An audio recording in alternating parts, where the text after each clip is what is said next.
Everybody good about getting rolling here? Yeah, all right, so it's exactly 6 o'clock, so I'll call the meeting to order. And we had the results of the election. And with that, we are welcoming back Bill and Chris. Thank you and congratulations. So that puts us into organizing, which is a little unique because we have the same member makeup. So that includes electing a new chair or re-electing a chair and vice chair, adopting the rules and procedures, and appointing liaisons to the Curtis Pond Dam and the Shed v. Calas matter.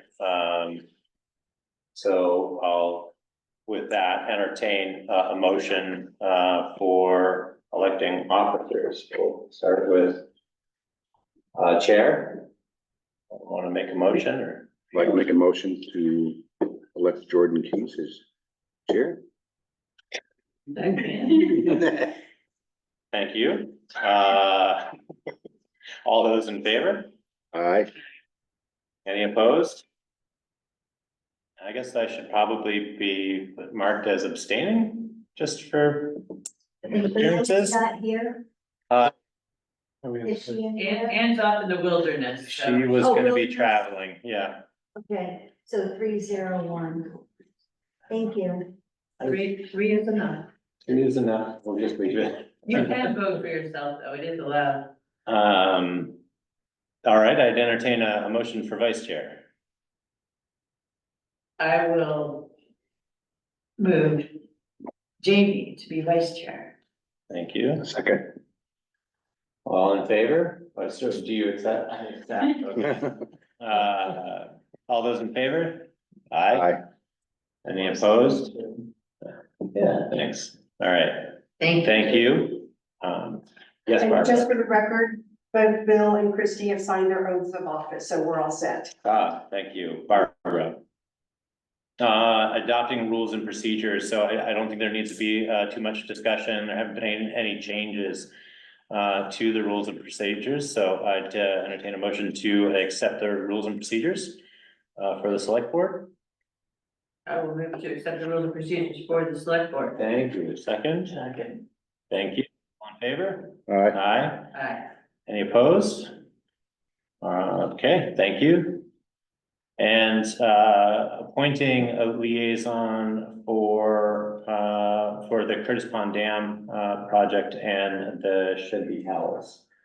So previously or currently, it was Jamie for the Curtis Pond Dam, and at this point, just myself for the Shed v. Calas. Does anybody see a need for changes to those appointments? I move to leave them as is. I You guys second. are doing excellent work. Thank you. One joint motion or? Yeah, let's take it as a joint to leave them as Jamie for the dam and myself for the Shed v. Calas. All in favor? Aye. All right. There's a lot of dinging in. Is that new people coming in or? Yeah. Okay.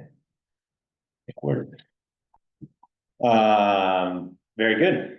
So moving on to the administrative portion of the agenda. Any call for additions or changes to the agenda? The Washington Electric Co-op is not going to propose their amendment to their use of the town highway. Highway. Really?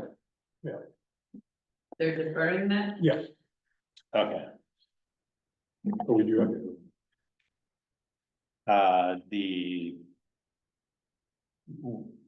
You're other talking about the Collar Hill one, they're deferring that one? Yes. Okay. Okay. Great. Any other changes or additions? No, okay. So with that, we'll move on to approving the minutes from the August 5th select board meeting and the August 8th joint meeting, with the East Montpelier Select Board and East Montpelier Fire Department. We should probably do those separately. So let's start with the August 5th, minutes. So everybody had an opportunity to review those and have any changes or questions? You look good. I agree. Can I get a motion to accept? Thank you, Jamie. A second? Second. Thanks, Bill. All in favor? All right. Any opposed? I wasn't there, so I'm not voting on that one. Okay, so that'd be a 3 and 1 abstention, Rose.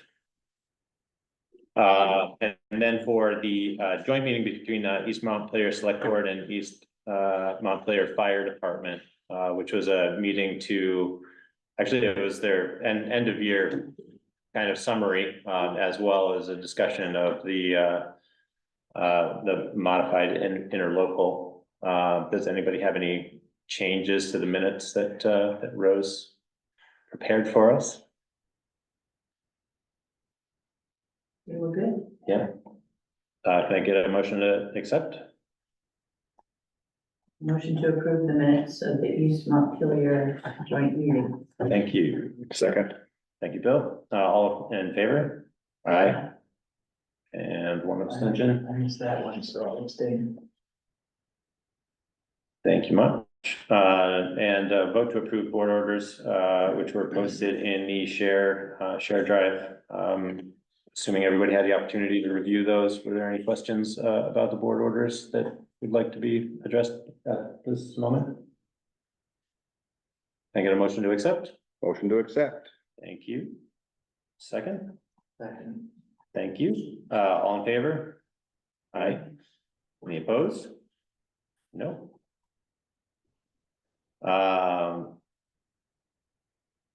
I'm trying to lose track of myself. Yes. Approve the conditions or deny the application for a private maintenance public roads. So there's applications that were posted in the share folder for Piper's Ride, which was submitted for the passages, Hannah Sorensen's, I believe, right? Is that everyone? Yeah, Is it joint? Yeah. Joint submission.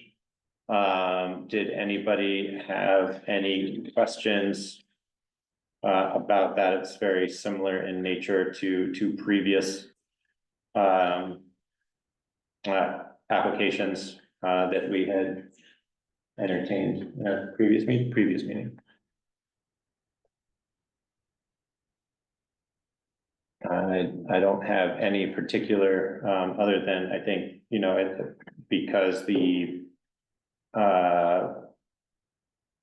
last time I think we had some good dialogue around setting kind of a deadline on maintaining to a certain standard of safety that would be checked by either the road foreman or Bill.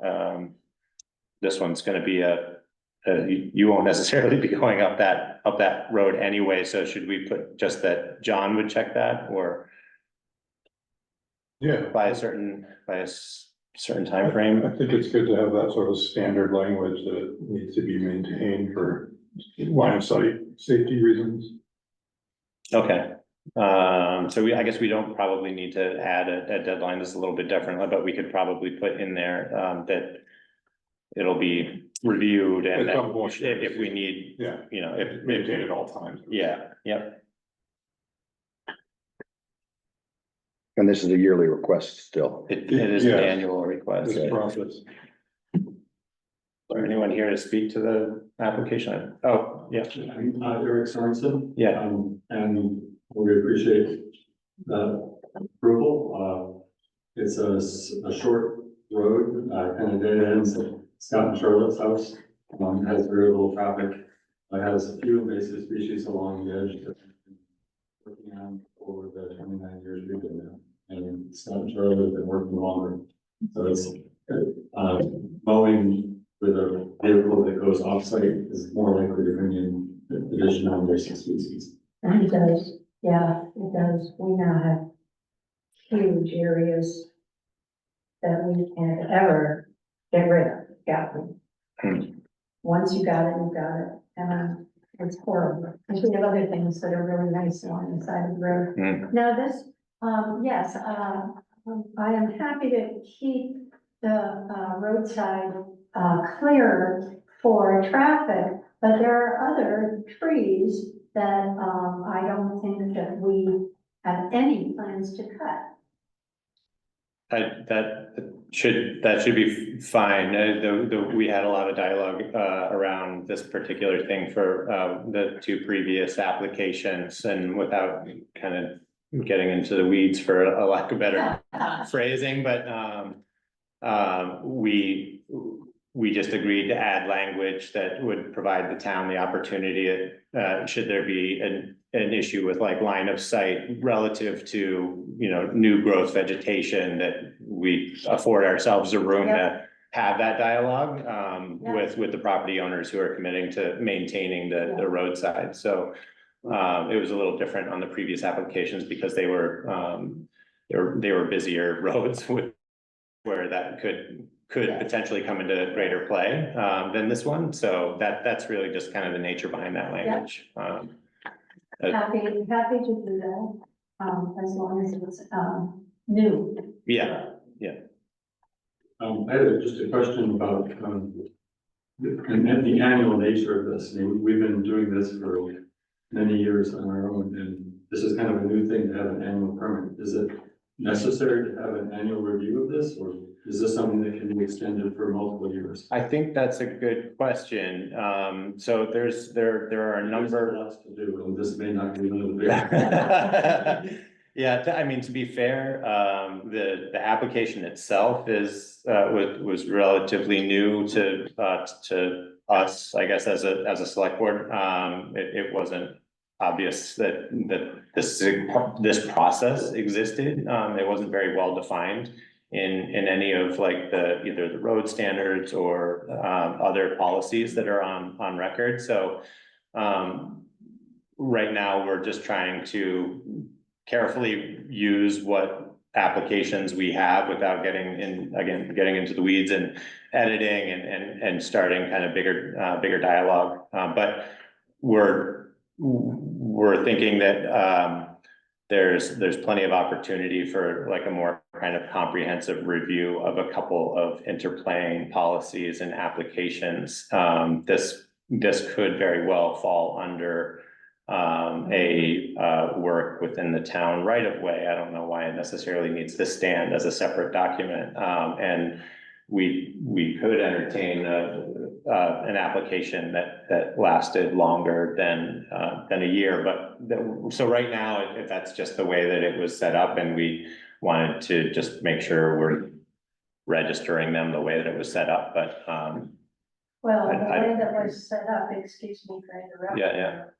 I think this 3 pages was meant just to simply discourage people. Because the last time we just asked the select board, would you please allow us to not have mowing? And they said no, and then they gave no reason. They just said they didn't want to deal with it. But, so, 3 pages every year, do you really want to read all that? Oh. If I recall at the last meeting when we had 2 other applications, it got voted up. We're doing it this way for this year because Fine. we're just trying to get it this summer. But I think then between now and next summer, it got voted over to the ordinance and review committee, a policy review committee. And so I think those members, Tegan, Jordan, Jamie, whoever's on that card, are going to be looking at that between now and next spring to update it with these good suggestions. Well, yeah, a little bit of a clarification. So that committee was kind of formed just to go through policy. And if we're gonna dabble in ordinances, we need to form formal committees, and so we've kind of tabled that until we can have the infrastructure in place to form a committee that's gonna look at a number of ordinances as directed by the select board. So we're actually kind of excited to explore that, and we're still working through it. But this is kind of top of the list. And I think to your point, Charlotte, personally, from my perspective, the town, any work within the town right of way comes with an obligation to maintain to a particular standard and to take into consideration safety elements. So like, just make sure that that expectation is established, and then I don't see why there needs to be an annual dialogue around it, as long as there isn't a conflict, or at least a process for dealing with discrepancies when they arise. So, yeah, so that's the history there. So stay tuned, I guess, as that group gets formed, and there are calls for appointments for it. So thank you. So with that language added to the application, can I get a motion to accept? So moved. A second? Second. Thank you. All in favor? Any opposed? No, and so that'd be unanimous. I didn't say aye, but support of that. Thank you. So, yeah, thank you. Adopt the Vermont 250th anniversary resolution. So that was a resolution that was circulated from the state, which basically says that there will be a plan to make a plan, I think. Is that a fair characterization? Noting the significance of the upcoming 250th anniversary. Thanks.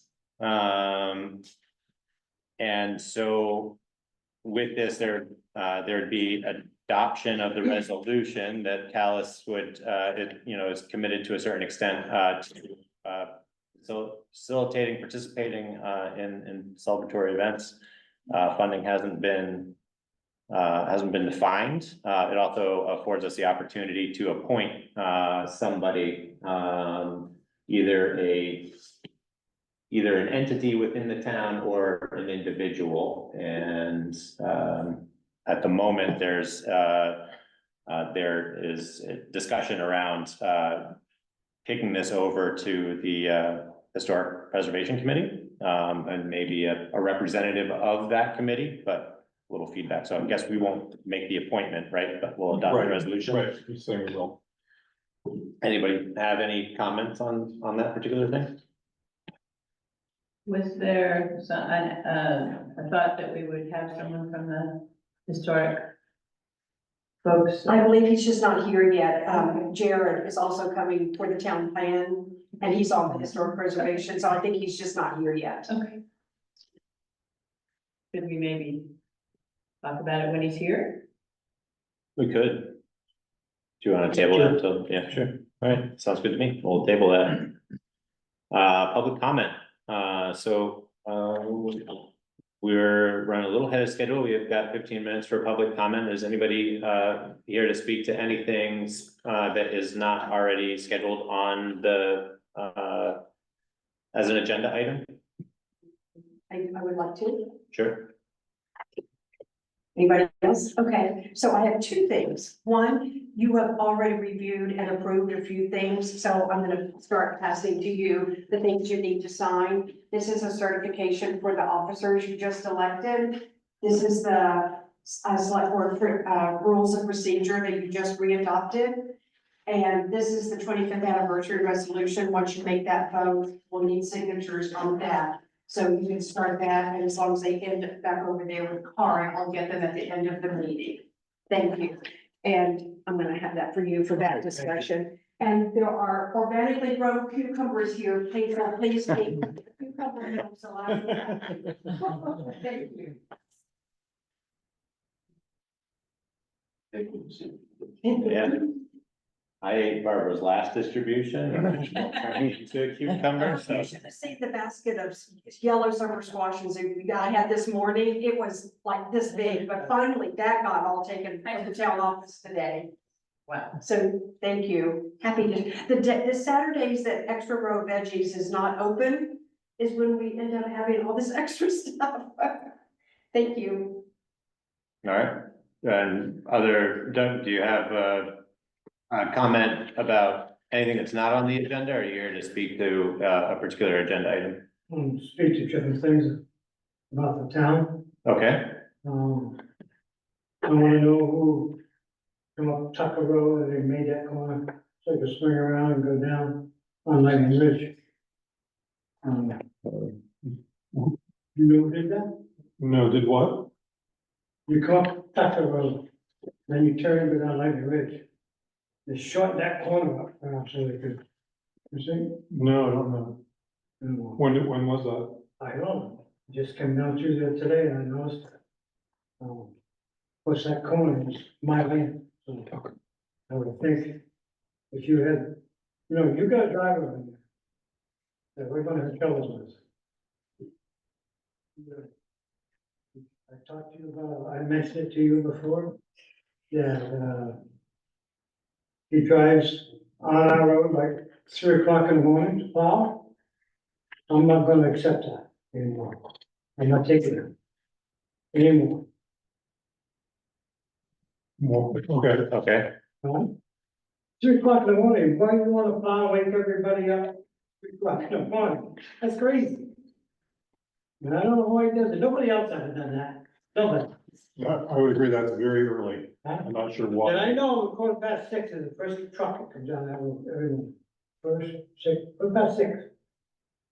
And, also, he does a lot of, things that I think he's trying to, don't like me. I don't care if he likes me or not. Mhm. And, in front of my house, he comes along, he plows way too wide, all the way down the hill, all the way down by my house. And I know, when you get over the top of the hill, you're going down towards the school. He's got five of these, get the water off the road, 5 of them, going right onto my field, Got it. okay? And then the guy who lives in the house, I feel bad for him. Cause it all runs right down to his dooryard. And he's got one that comes off the road into his dooryard. The way to fix that is to make the road go the other way. Is to go towards that house. That guy's not here, but, I didn't ask him about it, but I know damn well, that's the way it should be fixed. So the old road used to go down through, you know that? Yeah. You know that? Well, no, I'm not aware. Are we talking about Lightning Ridge going, Yeah, yeah. Anybody? going a different road, Huh? going a different way? It does now. Used to go down through the woods. And you can see it, you go there, you just. I know where it was over by the Winston's house. Where? Rick Winston, No, I'm waiting. Johnson's, no, but I knew that section. Yeah, well, anyway. You know where I go, right? I don't know where they are. Well, anyway, you can see it, the trees are there, the stumps are there, it's where it goes. And the old timers went up and all the old farmers got together. And they picked up all the stone walls on my property, put it on a stone wall. Cause they couldn't make it, they used to call it Martin Hill. So the horses can't go through there, it's muddy. Couldn't get through there. So they moved it over. And they took all the stones off my land. And put it back over there where it belongs. And the water runs right through the fieldstone. And then you got that every spring and they keep adding. You probably put in 4 or 5 loads of gravel on that hill. It doesn't, it's frosty, comes up like this, who's the guy up here? Jack Fire Department, kind of, John Winston. no, Mike Aaron. no, he takes it. I'm getting old. Yes. I don't remember the names too much. I maybe when you. I don't remember him very well to begin You weren't with, even so, going. yeah, I'm no help here, yeah, You didn't even think about I it. can't help. Huh? He lives on, in Maple Corner, go out there. Someone from the fire department? No, well, he was the fire department. Didn't he do, grants or something around here? Oh, Toby Talbot. Toby. Sure. So one morning, we were out there, quite a few of us out enjoying that. Toby comes down through with his little red truck, and the light flashing away just like a little kid, siren going, and he was screaming. But he coming up top that hill. You can, just like that, right down and right up and right down, and I'd like to see him when he ended up, where he ended up in the back of the truck or where he ended up, but I'm telling you, he was flying, and you know how. You got creeps through there, I think. The clay boils. Oh, yeah, and this guy that we got now on the truck, dry truck, he loves to haul gravel. God, he loves to haul gravel, that's all he does, haul gravel. And, he put 4 or 5 loads in there, well, you got it now, so built up there. You know what I'm talking about. But all the water runs right down those guys' yard, those guys, and I know them, they come up and talk to me, and, they're good people. And, we shouldn't be doing that. We should take a grader and go down through there and tip the road towards where the old road used to be, run it right down through, and when you get down to the very bottom, there's a brook down there. Pick that brook up and go right down through. But we gotta do something with that hill, we can't keep bringing gravel there, because it's crazy, that's all he does. And if you wanna really see where he does put gravel, Bliss Road, you ever been up Bliss Road? Mhm.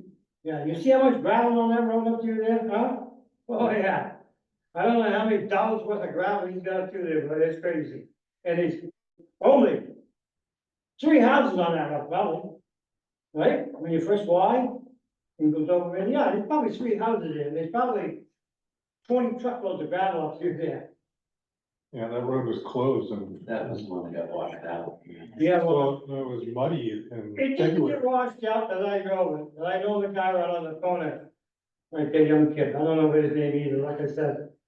Was, by the way, you got a nice Can we, leg. can Anyway, we keep the comments focused here, Doug? Yeah. So it sounds like we've got, a couple of issues. You raised the change in the corner at Tucker Road and Yeah. Lightning Ridge. I've been driving around town, and I have nothing to do, I've been, new leg and new shoulders, and then I'm a new man now, all new. Right. Anyway, I noticed that town is widening the roads.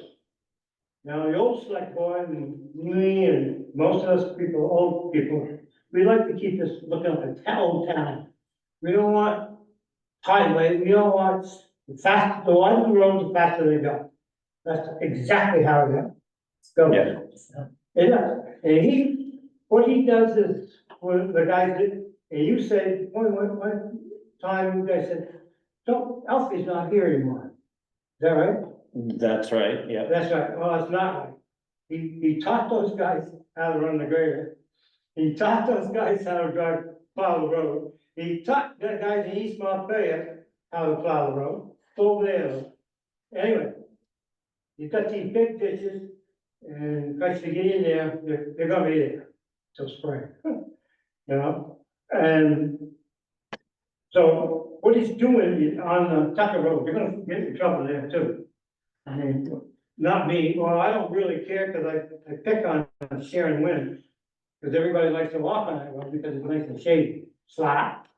They go down through there, and he comes up to the grader. The guy at Alfie shape, he comes up and he comes to a tree, he goes around that tree, he comes up and he takes the grader and he tucks the gravel to it on this side. He comes around sharp and brings the wing down and brings it on this side, and it falls down on the back side. So what he's doing is, I know what he's doing, he's gonna bury all those trees and they're all gonna die. Cause they can't live like that, Do you know that? So, I mean, I think there's a broader conversation to be had around the roads, the widths, and the ditching, all relative to the road standards. Those are all conversations that we want to invite in kind of a controlled and inclusive way, and not try to get into dialogue around them just casually, and try to make any kind of characterizations that aren't fair.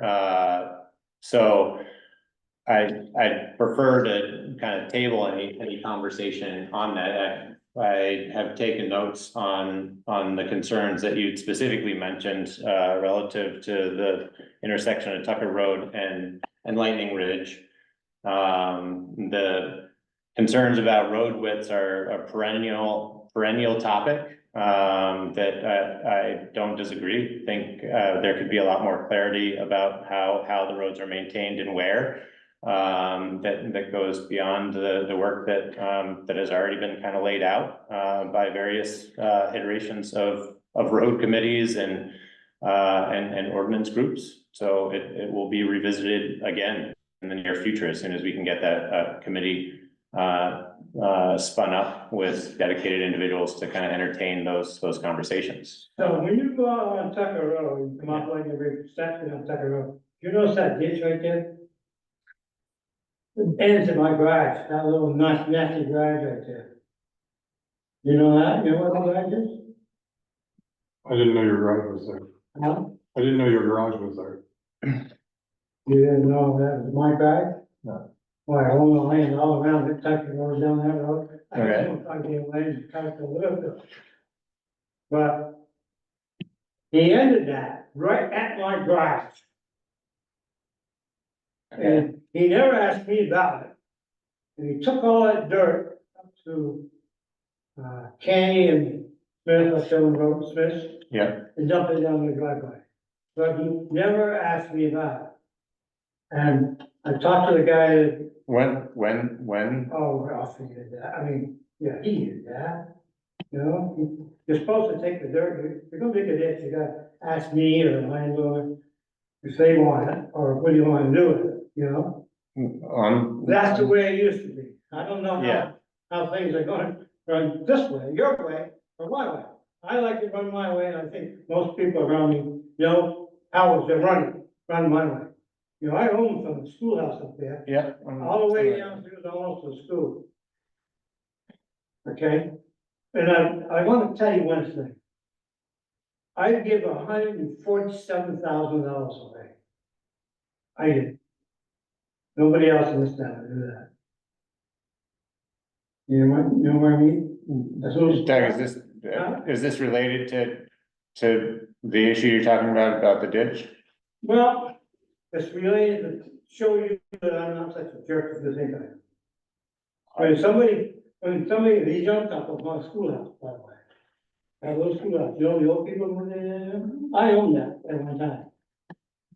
And I didn't know it. So they wanted to sell it, and they couldn't sell it because I owned it. Mhm. I didn't know that for 20 years, I didn't know I owned it. And Blacksley, you know, Blacksley's attorney, he's a good attorney, he found that. And when he did the title, you remember anything about that?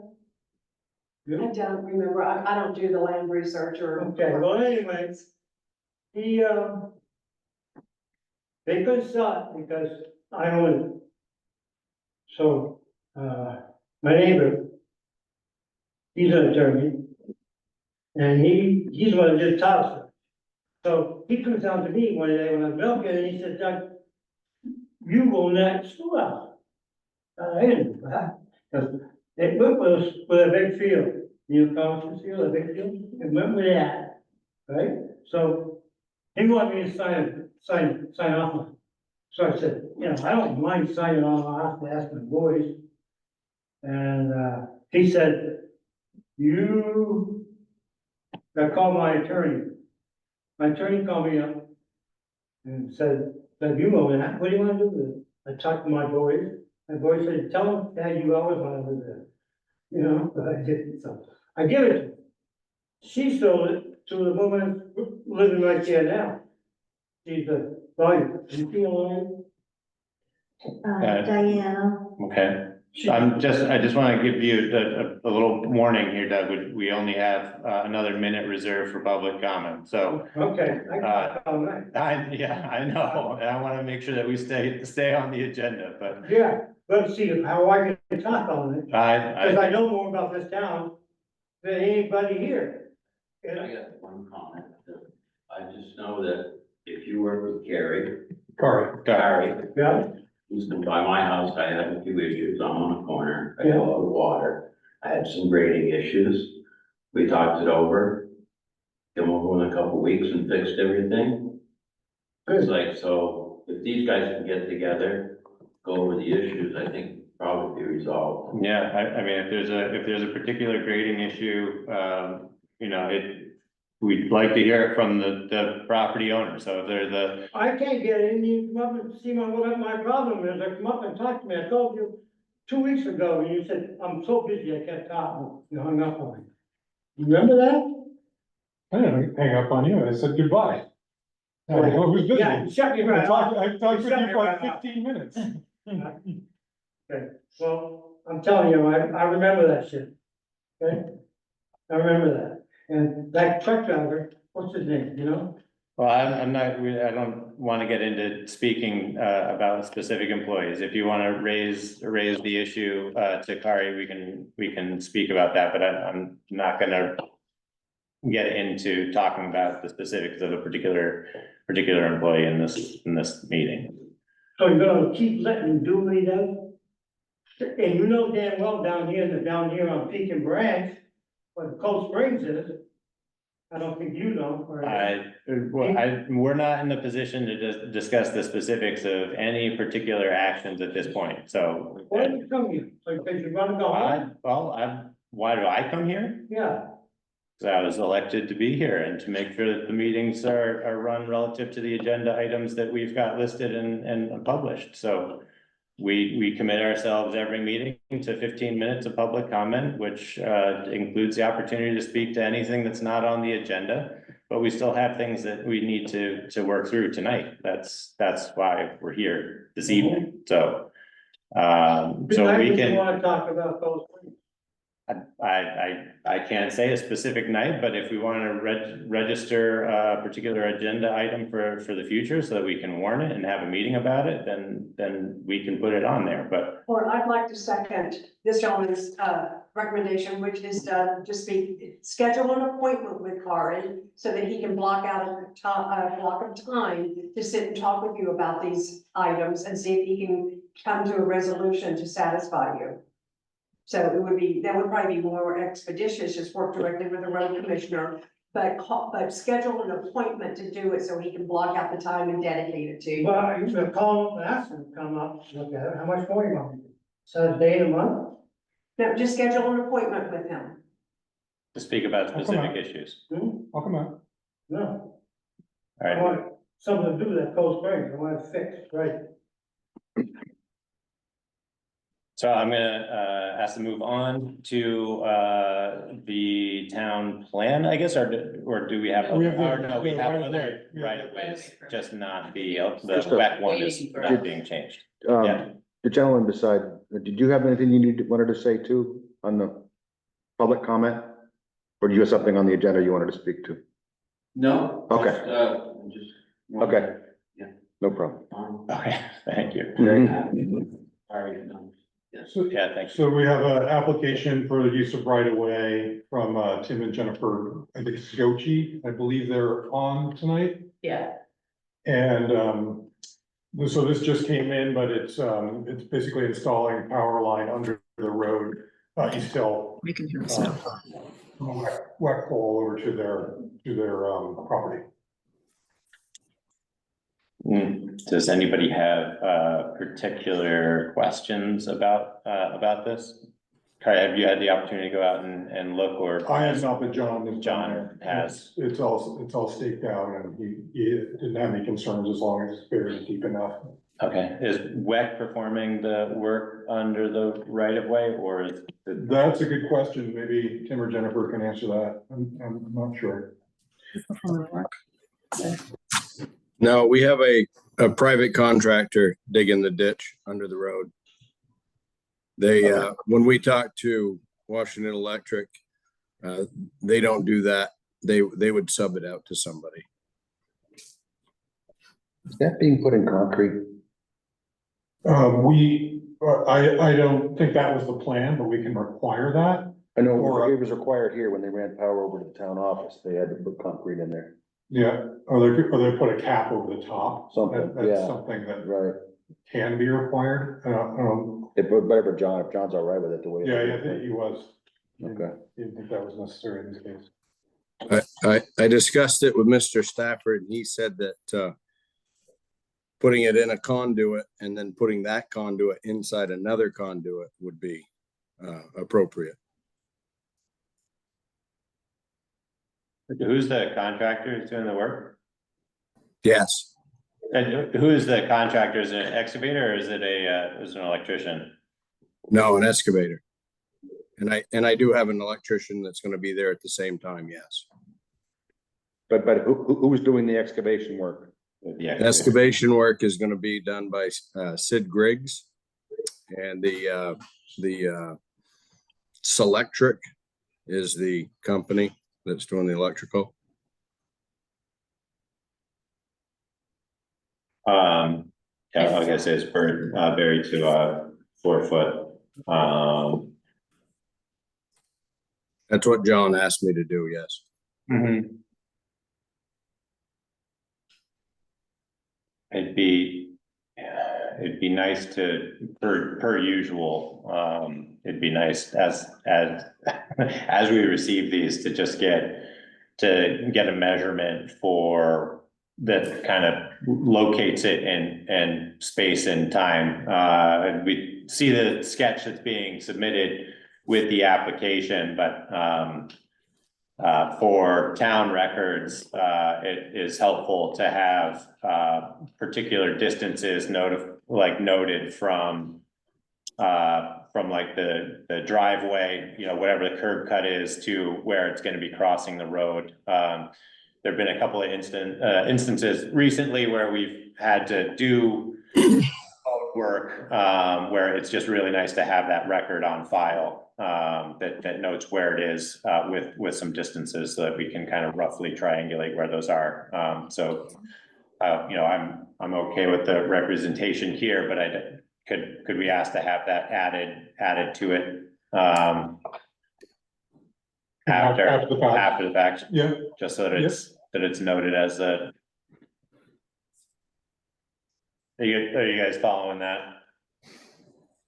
Yes. Sure. So you're asking for like a measurement given to the town of how many feet from the driveway, for example? Center of the driveway, yeah. Center of the driveway. Center of the driveway that works. If there's a property boundary, that's closer, two measurements is ideal. So center of the driveway and if there's a property line that you could get a distance from, then at least if we ever had to go out in the fields to reference where it is, that would be hugely helpful. Okay. Doesn't have to be an engineered plan, but Yeah, measurements help. it's gonna be a straight line from the meter to the pole. Yeah. So That would be great. Yep. Where it crosses it, yeah, where it crosses under the road.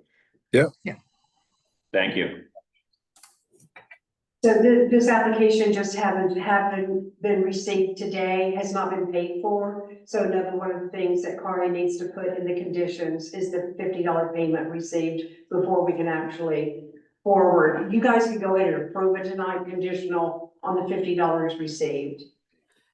So the $50 was paid. I paid it online today.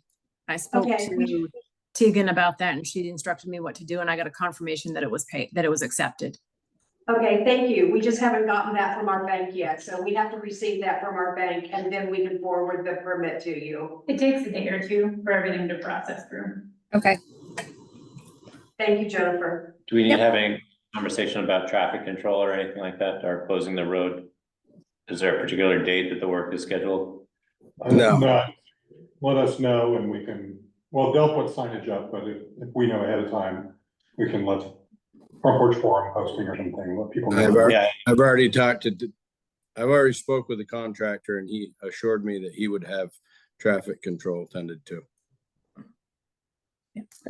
Thank you. I think it'd be nice if you called the town hall, the town garage or car when that work is scheduled, so we can put it on the calendar, so we know what's happening. So we That don't is- have a great. That is my plan. All Yeah, right, that is our plan. That's what I told John that I would do. thank you. Thank you. Thank you. Yes, Rose? I remember, from permits in the past, there was an issue about making sure that the road is compacted. And so there's a proper use of whatever kind of material they need to use in there, has to be compacted. And so obviously the road foreman or road commissioner, someone should be there to view it, to make sure the proper use of materials, but the compaction is important before they do a concrete cap. Just remember that from history.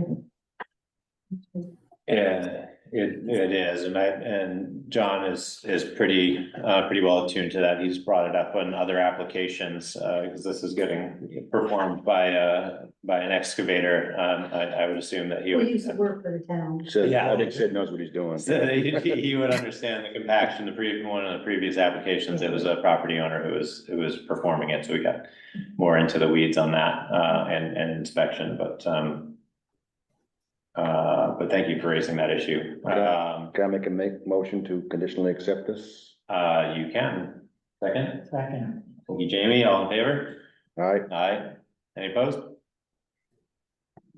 No, so, Karen, will you be able to let us know when that comes through, or? Which comes through when the work is performed? When the payment comes through. Yes, I will.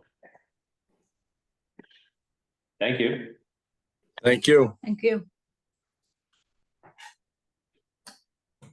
And, are we gonna discuss the, right-of-way application? No, that's the one we just did. Never mind. Town plan. Is Jared It's online. online? Jared is online. I am online. Hello, guys. And just a reminder that we tabled the other thing that Jared was trying to talk about. Yeah, so, Jared, we tabled some dialogue around the 250th anniversary, resolution. Do you want to start with that maybe, and then we'll go to the town plan? Yeah, that's fine. I mean, my message from the Historic Planning Commission is just simply that, yeah, we'd be happy to have somebody be a part of that if you have someone in mind from the group, or we can send somebody, but we would be happy to have somebody as the town's representative.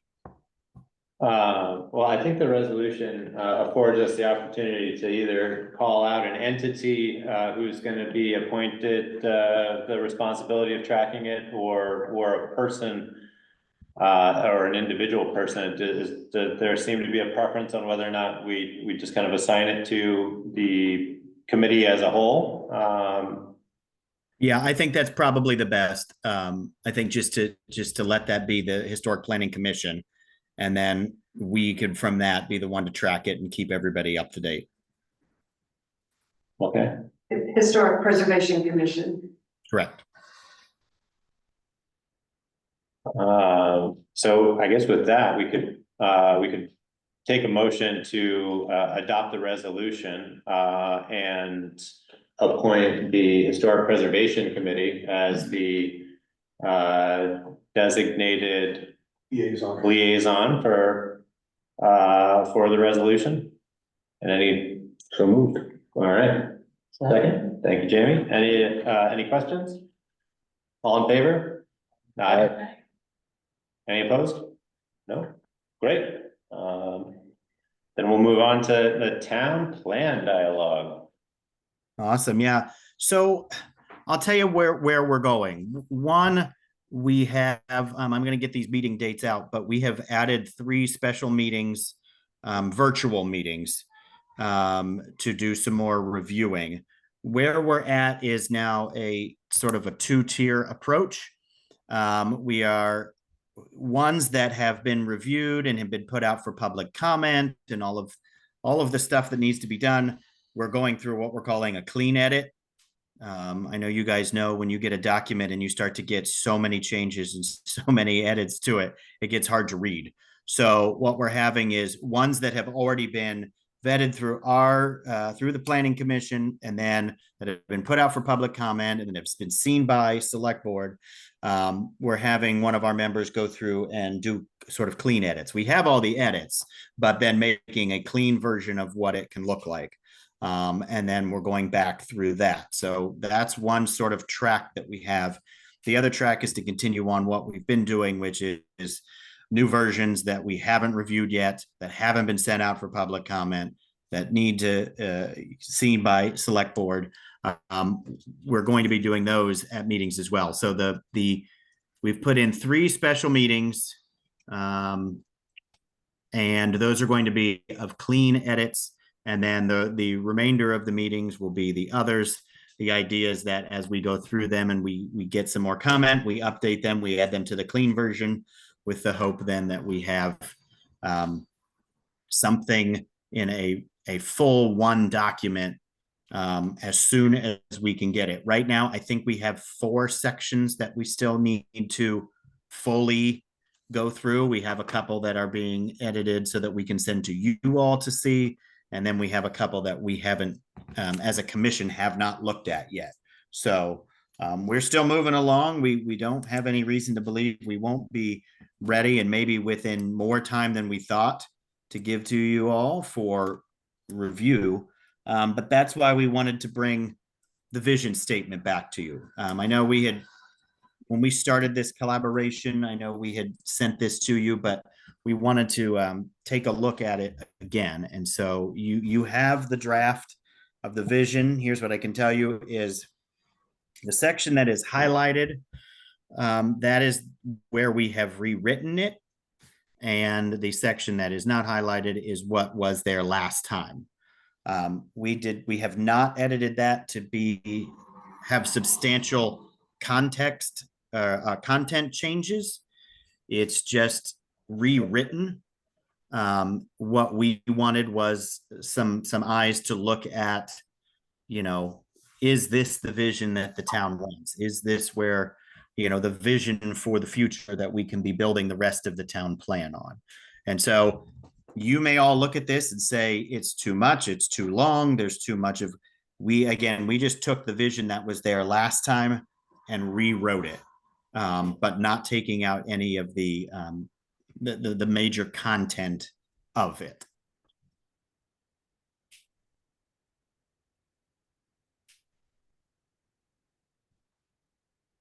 Anybody have any specific comments to register or questions?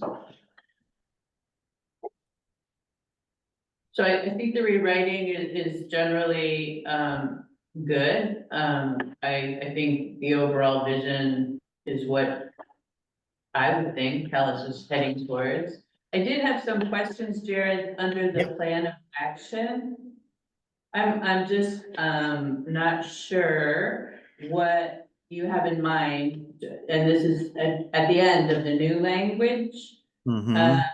Action, and then there's 3 initiatives that the select board will and the commissions will undertake. Number 1 is cultivate and uphold resident-centric solutions, fostering a culture of information. I'm just curious, what does that mean? What would be an example of that? Yeah, I mean, you might be asking the exact same question we had in the last town plan. That was written as develop and sustain community-based resident-friendly solutions in support of our town's vision and goals and promote information sharing. And so that, I mean, yes, we rewrote it, but that was the crux of what was in there the first time, or not the first time, but the last town plan.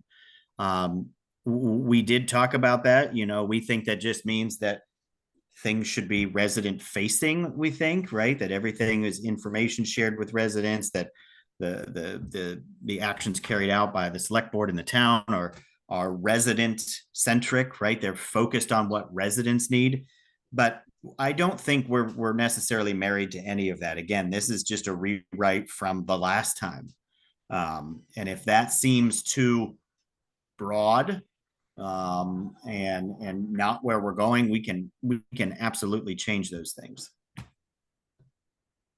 I guess my thought is that the vision is the place where we put our highfalutin, like general goalie kinds of language. But when you get to the plan of action, you want to be concrete about what you're calling on the select board to do. And I wasn't clear from these steps, these 3 items in the plan of action. I wasn't clear what you had in mind, what would be an example, and I'm just not sure it adds. No, I don't know that it's a great place to put obligations in this section. I don't think you need it. no, Christy, I would think that the commission as a whole would probably agree with you that the point of the vision should be just that, the vision, right? The plans and the action steps are in the sections. Exactly. Plan. And we just rewrote what was there. But I don't think you would find any of us that would, shed any tears over having to take some of this out. The vision, and I would say that our vision would be that the vision is straightforward and to the point. It's the aspirations of the town. The rest of the town plan gets into the specifics, the actions, the steps, the things to do. I don't even know if this needs to even be in there at all. Okay. I mean, my thought would be to remove the plan of action from the vision. Okay. Because the whole rest of the plan is your plan of action. Correct. But I really appreciate all the work you guys are doing on this at the time. No, yeah. I just have one thing right underneath what she was talking about, where it says a town plan is a blueprint typically. You see that? Yes. That's the old language. Yeah, I just have a problem with the word blueprint, because blueprint means to me, it needs to be exactly like it is. Right, and that's the language they're taking out. That's coming out to replace it with that? Yeah. No, Oh. the blueprint part is coming out. Yes. Okay, all right, I'm sorry. Well, but yeah, Bill, but to your point, that's exactly why that language is being taken out, because Okay. it's just that it felt very prescriptive, and that's not the language we wanted. So you're at least you were on the right path. Yeah. All right, thank you. And now it sounds like we're considering or giving the input to remove even the highlighted stuff under the plan of action. Is that? Like I said, you're not going to get us to disagree with you on that. We're simplifying as much as we can, and plus in a vision, it needs to be broad, aspirational, right? Exactly. Right. There are a couple of words that I want to bring up, if we call back up to the Calas Town vision, and in the bullets, many of them start with striving, championing, kind of creating, but there are a few in there that seem like a bit of a trap. Like the ensuring access to high-speed communication networks, and ensuring seems like a pretty strong directive to the town to be assuming. And I'm wondering why that would be any different than either encouraging or promoting or supporting. Could we? No, you're absolutely, that's one of those things that we're trying to do as we go through, is to remove words like that. And so that's a catch on your part. Like, yeah, we need to find a different adjective there, or a different verb, whichever. Right. But we need to find another way, because you're right. That makes it sound like it's prescriptive. You have to do, as opposed to enhance or, strive to do that. Right. Like, yeah, so no, we can absolutely find a different word there. I'd say the same, I guess, with offering comprehensive. I literally just highlighted that too, because we want to get there, but by offering it, are we saying we're physically actually going to offer it? What about the first one? Meeting. Calas commits to meeting diverse housing needs. Is that another one that I'm not sure we can? Correct. Yeah, we can look for another word too. There, that's not a problem. I wish we could. Sounds great. But again, I think what you're looking for are those, again, more aspirational words. and not words that sort of tie things directly to it, right? Like that, well, you said you are going to do, so why haven't you done, as opposed to pushing for something, right? And so we can do that. And that's something that we're, like I said, we're trying to do as we go through. We're trying to find those words as we go throughout it. But I appreciate that, because obviously we didn't catch those. And if you wanted to, you could make the whole bulleted list Calas's goals. And then you don't need all the verbs. Well, right, you're right. Good Right. idea. And I mean, it even says, in pursuit of this vision, Calas commits to. Right, And- and that's. Yeah. I think these are the goals that we will work towards, you know, meeting diverse Right. housing needs, right? Right. Yeah, giving it that sort of that qualifier to begin with, and then just bullet point the things themselves rather than, I got you. Yeah. That makes complete sense. That also gets to our goal too of, we're trying to simplify this as much as possible. There have been sections that were, so you know, one of the statutory things that we have to have is the, not just how the town runs and the town is set up, but also the services that the town provides and that the community has. And like one of them, that we found a section where it was about the East Calas water system. And it's probably a page and a half of the history of the East Calas water system. And while I'm sure most residents will be riveted by reading a page and a half of the history of the East Calas water system, it's probably best to just talk about the purpose and what we're going to do with that, as opposed to a chapter in Forever Calas. And so that's one of the things that we're also trying to do. And by shortening this vision statement, that may be getting us there as well. Yeah, that's great, Barry. Shorter is better. Yeah. So Jared, that relates to something that's been nagging me a little bit about this bulleted list of vision. Mm-hmm. In that sometimes, I'm not sure if you consider this, but like programs that we're already doing, that we want to try to maintain and balance as we're pursuing these other things. And the thing that is really jumping out to me, if I boil it down to be one word, it'd be safety.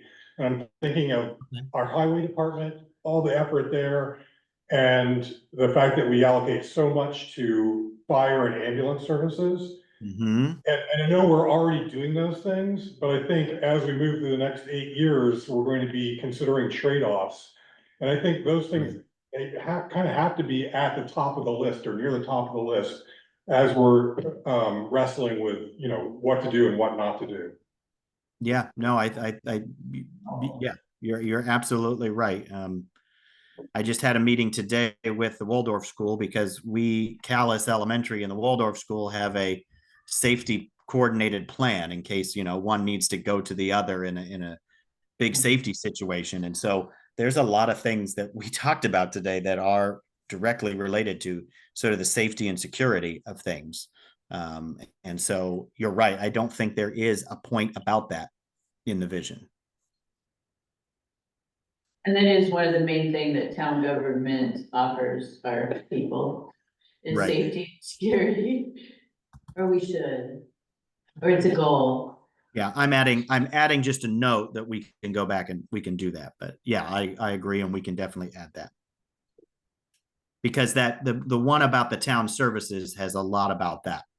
Yeah. Right, about those things, and maintaining those and making sure that it's, you know, the town is providing the services.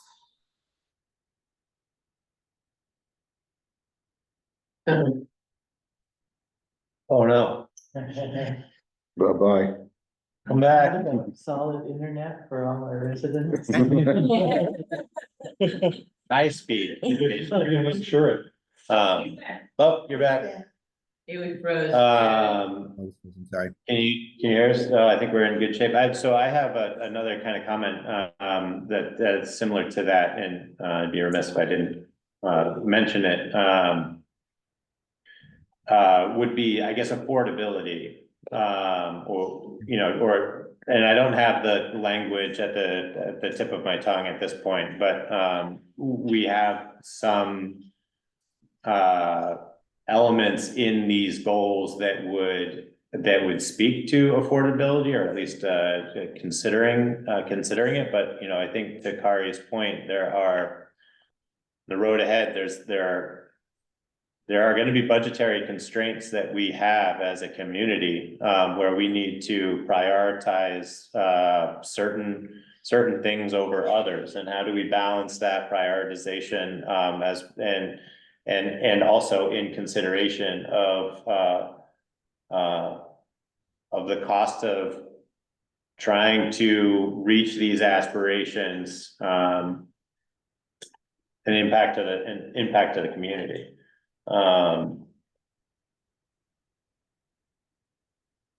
There aren't infinite resources, and as a community struggle with economies of scale, with so many of our decisions.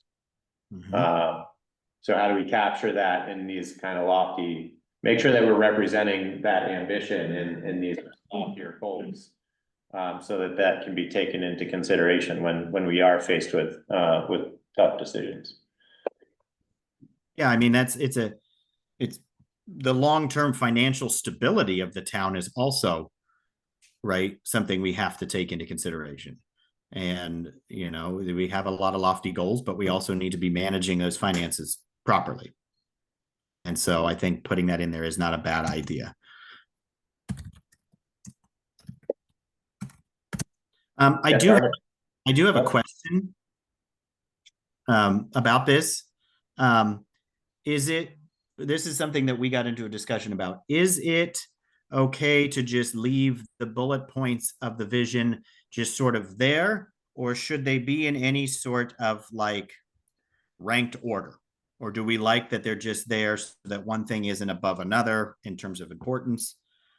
That was something we wrestled with. Yeah, and I think following up on what Jordan just said, given that we are a place with limited resources, I think one of the major functions of the plan is to lay out what our priorities are as a town. Right. So you think of the order, at least tiers would be really helpful. It you know, takes some thought and conversation, obviously, but there's so many wonderful things we could do, and with limited resources, what are the most important ones? Okay. Thank you. Makes me wonder if it's worth like putting some of those into categories, you know, so if we have, let's say we have 5 categories of aspiration, and we have environmental, land use and development, or housing, or something. I guess these would be almost like to a certain extent mirror the sections of the town plan, and noting the aspirations under each one of those, where they could be somewhat ranked, or at least pull them out in that fashion. No, we could take each section of the town plan and do a little brainstorming about can those be grouped in different sort of sections, and then from that, then group those goals into those sections, like you said, environment. Yeah. I mean, I think the goal though is to lay out what's most important within each category. That is true too, yes. Each one will have competing considerations. The plan should lay out what is our most important, what we as a town consider the most important moving forward. None of this is easy, but. Barbara, you had some comments? Yeah, hi Jared, it's Barbara. Hi, Barbara. Hi, I don't have it in front of me, so please forgive me if I'm repeating something that's already there. But I'm wondering if in the vision, we can highlight our desire for Calais to be a welcoming community with active community engagement. And with a highlight of our new Welcome to Calais program that's kicking off in the next 2 weeks, and our Declaration of Inclusion. And if you look at the Calais Town Report, page 20, where we talk about opportunities to serve Calais and all the boards and committees and commissions that we have and ways for people to volunteer, be engaged in our community. So welcoming and active community engagement. Yeah, we do have the Declaration of Inclusion. We have the part about accessibility. We do have about citizen involvement, and how Calais has a good history of having citizen involvement, but at the same time, just like everywhere else, getting people involved is a challenge. But we could definitely add the Welcome to Calais stuff as part of a more like narrative about the welcoming nature of the community. But we could definitely add that in. Thank you. You're welcome. Lastly, does it make any sense to try to have an aspirational goal relative to the town as an employer in this, or would that stay separate? Is that an aspiration? Or you mean a quality of employment? Quality, not quantity. You mean having the town itself, those employing all of the residents. Yeah. Right. Everybody gets a paycheck. That's right. Okay. I mean, that under town services where we're doing that part, where basically what the town offers, and we talk about the town makeup and employment and stuff like that, we could add a part of that, right? Like that there is the desire to make Calais a responsible and quality employer. A good place to work for. Yeah.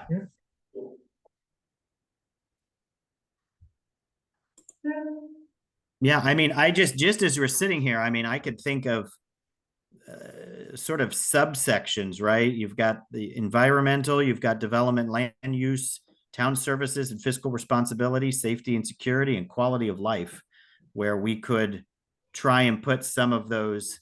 First of all, we could break the town plan into those sections, and then the vision could be those, the vision of each one of those, right? There's 3 for this and 3 for that. Kind of keep it real succinct and short, but very purposeful and relevant to what we're doing. We could definitely try that. I mean, I like bullet points. I also find them to be accessible to everyday people, right? Like it's easier to read. It makes it accessible to everyone. But at the same time, sometimes if you just make a big list, that gets lost as well, right? Trying to break it up and make it, well, these specific things are our goals for this, and these are our goals for here. And I think that helps people understand it too. We've gotten very close to trying to make this accessible, meaning the language that's used, the amount of language that's used is so that everyone will have access to it. And maybe breaking this down even more gets us there. Yeah, I think that makes a lot of sense. Any other discussion or dialogue on the vision? Feeling pretty comfortable where things are. Jared, are you feeling like you've got good feedback? Yeah, I think we can make this, we can get this put together and have something to put out back to you all and for community dialogue. But I think this can help us move forward because we're not as fast as we want, but we are getting to that point of trying to bring it all together. And so I think that this will help us then. I'm already envisioning it a lot better than I was before, just right hearing the conversation and what we can get rid of in this and where it should be going. That already helps. And so I think once we do that, it'll help us move forward with the rest of it and have something ready. we're adding a meeting this month, and then we're adding one in September and one in October. So, and like I said, I'll get those dates out. They're all going to be virtual, so we don't need to worry about building and stuff like that. We will just do it as that for public comment and for us to just talk about them. We're getting there. The last sections are some of the tougher ones. Housing, because we're waiting on housing numbers. So some of that is taking us a while. We think we're just going to move forward and then just put, X's where the numbers are. And when we get them, we get them. Energy and recreation services are the three of the bigger ones we have left. Agriculture, we've kind of seen, but we need to see it a little more. So that's where we're at. And hopefully I would say by the end of September, we could have them all together and ready, at least for full on select board and public looking at it, and then us editing from that. Right. And that's just some nitty gritty work to get done, but we should have a full on document, hopefully by the end of September. That would be my hope, if not mid-October. So that then we have the rest of October, November, and then December to finalize what we've got. Since you brought it up, Yep. as you get into those tougher segments, and kind of work through the dialogue of that, as much as I'd love to participate in all of the meetings, I'd say like one of the things that that really resonates for me and some of the dialogue that I've seen around this edit is working on not necessarily saying we are going to do this by this date, but also, not shying away from getting specific about some of the things that we will try to do as a community. And with housing, because the housing data that we rely on comes from such a macro level, and very wide intervals, it can sometimes be hard for us as a community, I think, especially as a rural community, to look at those trends and feel like we have any kind of relevance on how we're performing relative to our aspirations. And so, I think it would be helpful if in the town plan, we identify what are the things that we are going to measure or keep track of. Are we going to talk about new house permits that would be fairly easy for us to keep a record of, so that year to year in between these edits, we can, as individual committees or groups, look at that and say, how are we doing? Same could be said for land conservation. We as a town, it's getting easier for us to just keep this information pretty accessible and readily available, or at least tracked without complex systems. And I think that's where we kind of lack some definition in the town plan. What are the things that we're going to be keeping track of relative to those priorities that we've established in these goals? So when you look at those goals in their subsections, what's the metric that we're then going to measure ourselves against? Even if we don't say what our targets are, we at least identify what the metric is that we're going to be measuring ourselves against.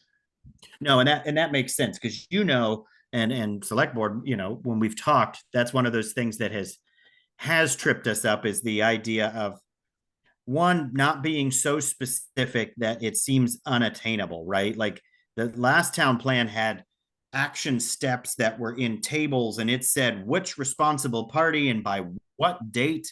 And that's not feasible. But at the same time, it can't just be a list of aspirational goals. There needs to be something quantifiable with some of this. And I think you're right. Coming up with data points or ways that we would evaluate, but that are sort of bigger picture. Maybe not necessarily this, but right, like we will track the new homes built, right? And in a certain amount of time or over this town plan, something that we can do, that we can quantify, that is helpful to the dialogue that we're having within the plan, but not so prescriptive that it was like select board will by December of 2026 develop it, you know, like that's too prescriptive. And so, but I agree, we can do something like that, Jordan. We can find points that we could say, we'll also collect this data, or we're looking to see what happened with X as we go forward, so that at least we have some measurement that we're looking for as we go.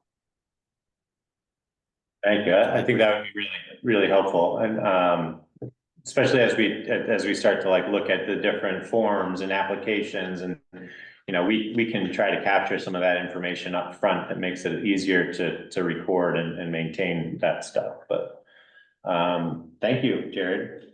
No, you're very welcome, and feel free always to just email me when you get thoughts, or if we're trying to put the drafts of things on the town website.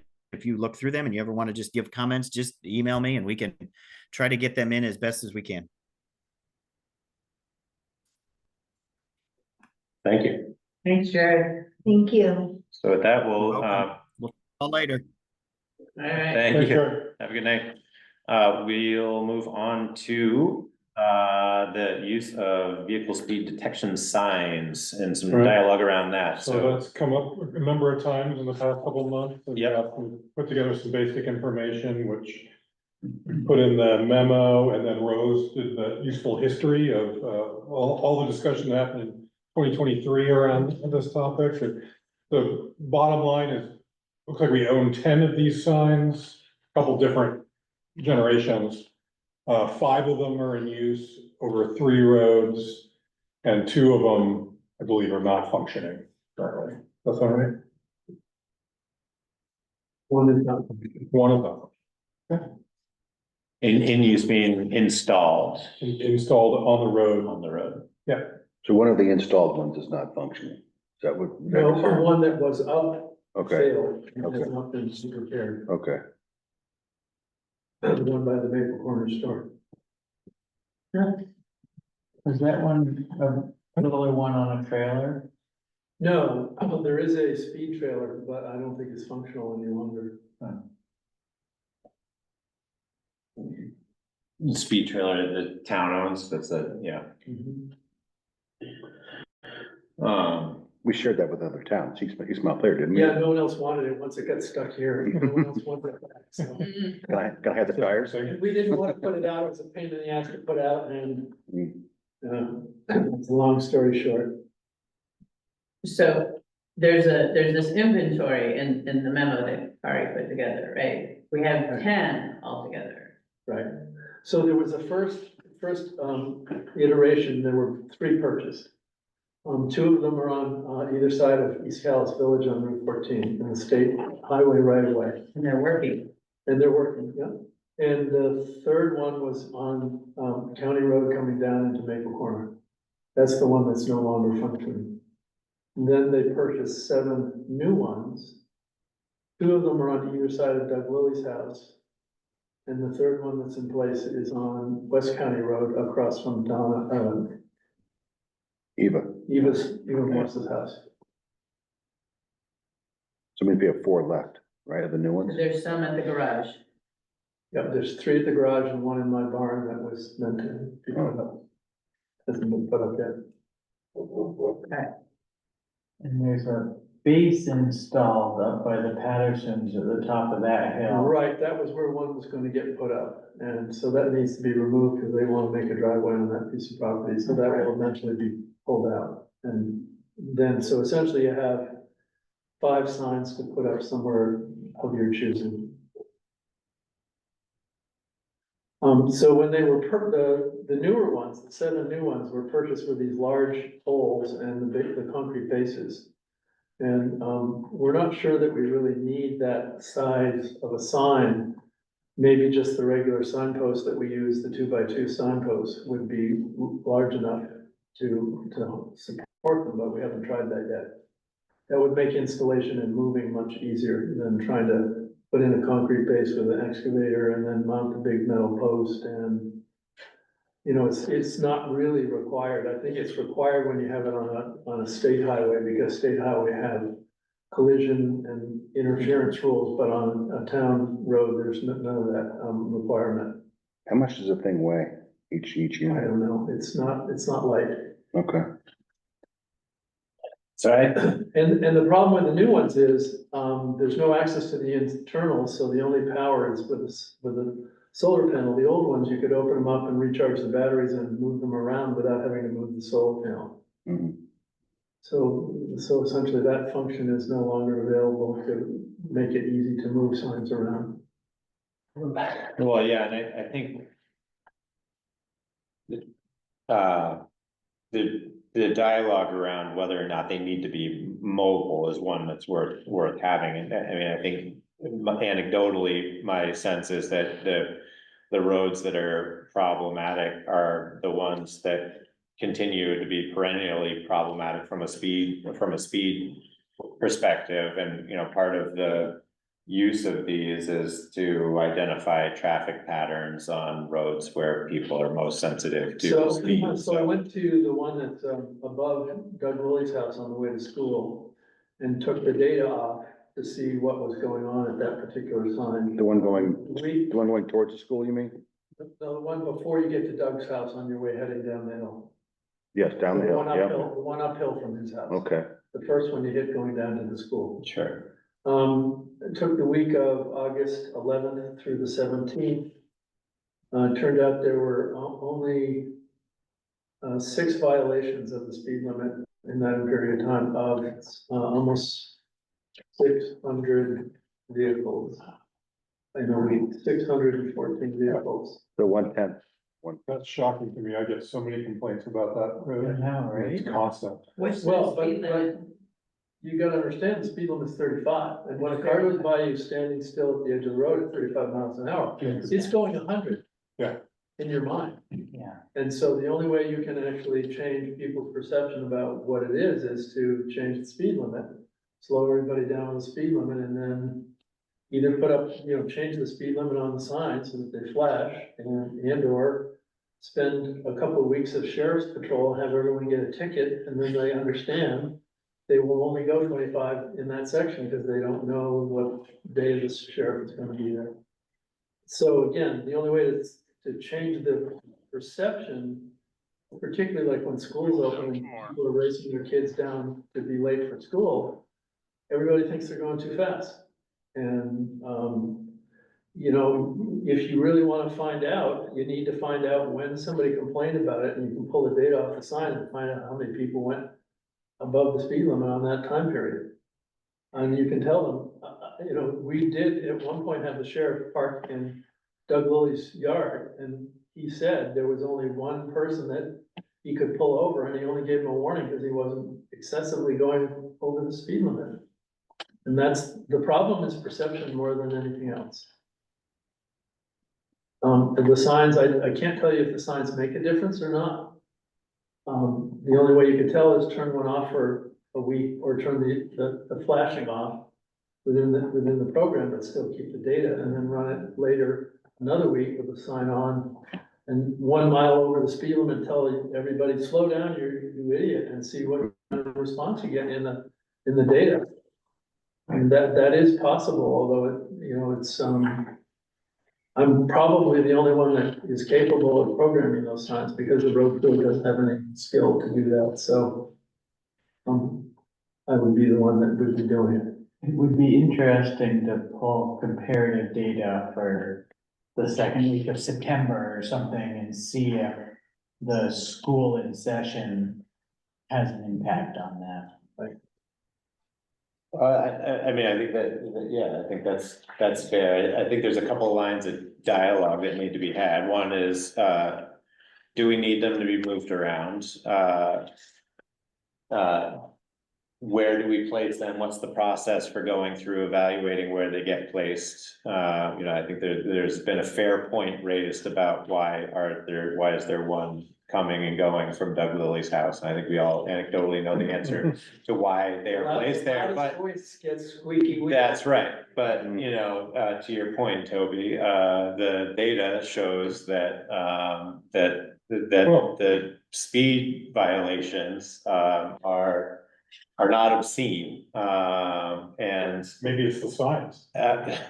Yeah. They're working. The calibration of the Whatever they're signs. doing. No, I mean, I think that's a fair, I can only speak to myself, for myself, I'm not a data analyst, or researcher, but, certainly it slows me down. And so I think that it raises a question. So where are the other roads that it would be worth to, install these permanently, and what's the process for evaluating them? The second or third or whatever number question we were up to at this point for me is whether or not these count, the data counts for interpretation relative to this traffic speed studies that CVR, Central Vermont Regional Planning, has been engaged to do, and will they accept that data? They can. What are they doing overall? I noticed they have counters out now in a couple of places. So it's a function of measuring traffic patterns and establishing a speed limit. So the premise is that they measure the traffic patterns for a fixed period of time. They throw out the top 15%, the bottom 15%, and then your median speed that people are traveling is an indication of what people feel is, as drivers, is a comfortable rate of speed. And that's where they recommend you setting this speed limit, unless there are other considerations like the number of driveways, the number of houses, or other kind of like feature specific things that maybe would warrant reducing the speed, below whatever that median speed is. So that's the process that's been defined for setting speed limits or evaluating speed limit changes, somewhat in statute, when considering making those changes. So, my question is whether or not, for these roads that perennially are getting these complaints, rather than having to wait for CVR-CP, I can't ever do the acronym, but to do those, if we already have the signs, they're installed in these areas, can we use our own data? We're obviously collecting data from a much wider range of time, because they're only looking at like 3 weeks, maybe 2 weeks. Right, but so essentially the way you pull the data is either daily, weekly, or monthly. I think that's the three parameters. And then it rewrites, or? No, it doesn't rewrite. Oh, okay. The data is there, it's just how the software program will only allow you to pull reports. Oh, I'm okay. not sure it does a whole year or a 3-month period. I'd have to look at the specifics of it. And actually, the early signs have one set of software, and the new signs have an even more difficult software to interpret, which I've been working on right now to try and figure out what the reports look like and what we can actually count on. I mean, there's vehicle counts, there's speed limits, who's still within the speed limit, who's above it. They call them violators, and they also, show how many people were at the 85th percentile, which is where the speed limit should be set. And essentially, on Doug Lily's section, no one's above the 85% except for 6 people in 600. So essentially, that proves that the speed limit is a reasonable approach. Well, And it can be lower if more people are lower. yeah, it's But- interesting, because it shows this here on Right. these graphs. The largest number, 232 out of the 600, were going 26 to 30 miles an hour. Most people go slower on that road, slower than the speed limit. Right. It's not like they're all going 35, is my point. They're going slowly. That's clear though. Right. Yeah. And again, so if you knock it down to 30 because you have that data, then what happens to the people that are going 35 and still fell within the 85th percentile of the other data. So then all of a sudden your violations are gonna go up because of the speed change. Yeah. So, I think the point of setting a speed limit is to find a comfortable speed that most travelers are comfortable with, and that's why they use the 85th percentile of data when you collect it. 85% of the people are comfortable up to that speed, and it may be 50% of them are doing 25, but there's still some that get up to 35, but they're still comfortable, and that's the safety factor that speed limits are supposed to be addressing. The flaw in my mind in that system of calculating it has always been that the speed limit has a great impact Right.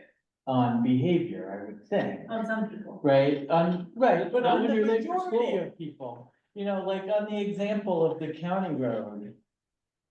The study we did showed most people went about 50, and so the speed limit isn't allowed to be changed below 50. But if the speed limit had been 40 for the last 10 years, probably most people would go closer to 40. I don't know that that's true, and I Doing the think Reese player lately? that's. Yeah, that's true. Right, even the sheriffs, when we had spoken to this, kind of brought this point up, there's a certain element of the.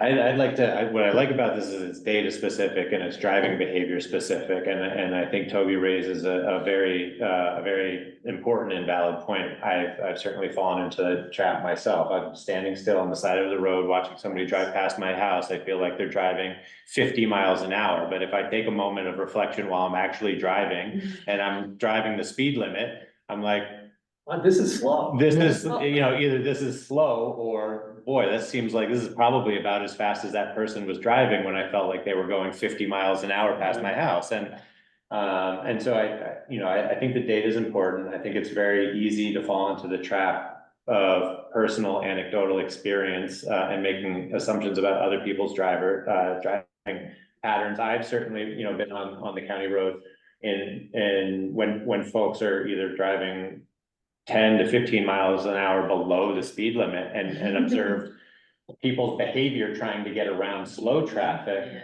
which can exacerbate the safety issue if the majority of the people are feeling like 45 or 50 or 40 is a safe range, and then people are trying to get around them, going faster. But so I guess that if we get back to the measuring and the tracking, one of the things that we've had some dialogue around is, because we do have a finite budget for engaging the sheriff's department, and because this is largely likely an enforcement issue as much as it is any other kind of issue.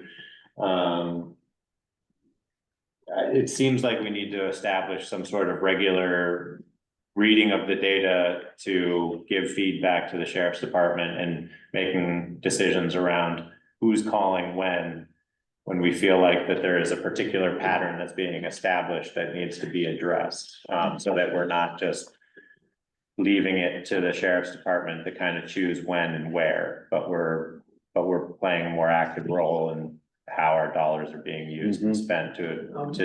So Kari, how often do you get complaints and what roads have come up multiple times? Get, 1 or 2 complaints a month, and lightning radius far and away, but it's a couple people. Yeah, that's. The same. It's Lightning Ridge and County Road are the two that we get complaints about the most, and I'd say it's more than once or twice a month. Anything on It that? seems like it. How about Adamant? Anything from Did Adamant? James Wells have specific? He did, but that was he's the only one I've heard from. Yeah, I haven't heard from Does this track by time of day as well? I don't see that in here. Yeah. That would be, Yeah, there's like 14 or 15 different reports if you select them all. Yeah. Craig is asking if you can weigh in. Sure, yeah, I just want to be sensitive to the amount of time that we've put on this, but I do want to take any comments from Jim or Craig. Craig is on mute. I'm not now. Can you hear me? Sure can. So a couple questions I have. Well, one is, did I understand you, Toby, to say we have 3 units that are workable, that are not in place anywhere? 4. 4, okay. Um, I think, agreeing with you, Jordan, that, that these speed indicators are effective. Um, I've got to make the comment about placement at Doug Lily's. I have a really hard time getting anywhere up to the speed limit on the uphill one. That seems like a waste of one of those things, but I think it's one of those that has been planted in concrete. So, but we've got 4 other ones. My second question is, why was the one coming down into Maple Corner taken out? Because that is an area, to my mind, that has a school bus stop, first of Greg, all. that was a malfunctioning sign, so that this sign is malfunctioning and it was removed and has not yet been replaced. The other kind of thing that's coming into play there is that there's a base for one of the newer signs that is further up the road and needing consideration for being pulled and relocated or reset or used, so. Can I finish what I was saying? Yeah, I was just trying to give you the context that we had discussed earlier. It was 2 years ago, though, that it was taken out. So my point was going to be the Maple Corner area, and in fact, the entire loop that many people walk is a high pedestrian area. And so, you know, including Kent Hill Road, the traffic there, even though the speed limit is 30, people don't see the signs or they ignore them or whatever. I think a visual indicator on Kent Hill Road and coming down into Maple Corner, you know, there's already one up the hill by Eva Morse's, as you said. I think high pedestrian areas need those signs. And if we have 4 of them that aren't being used, they should be put out there somewhere. Thank you. Thank you, Greg.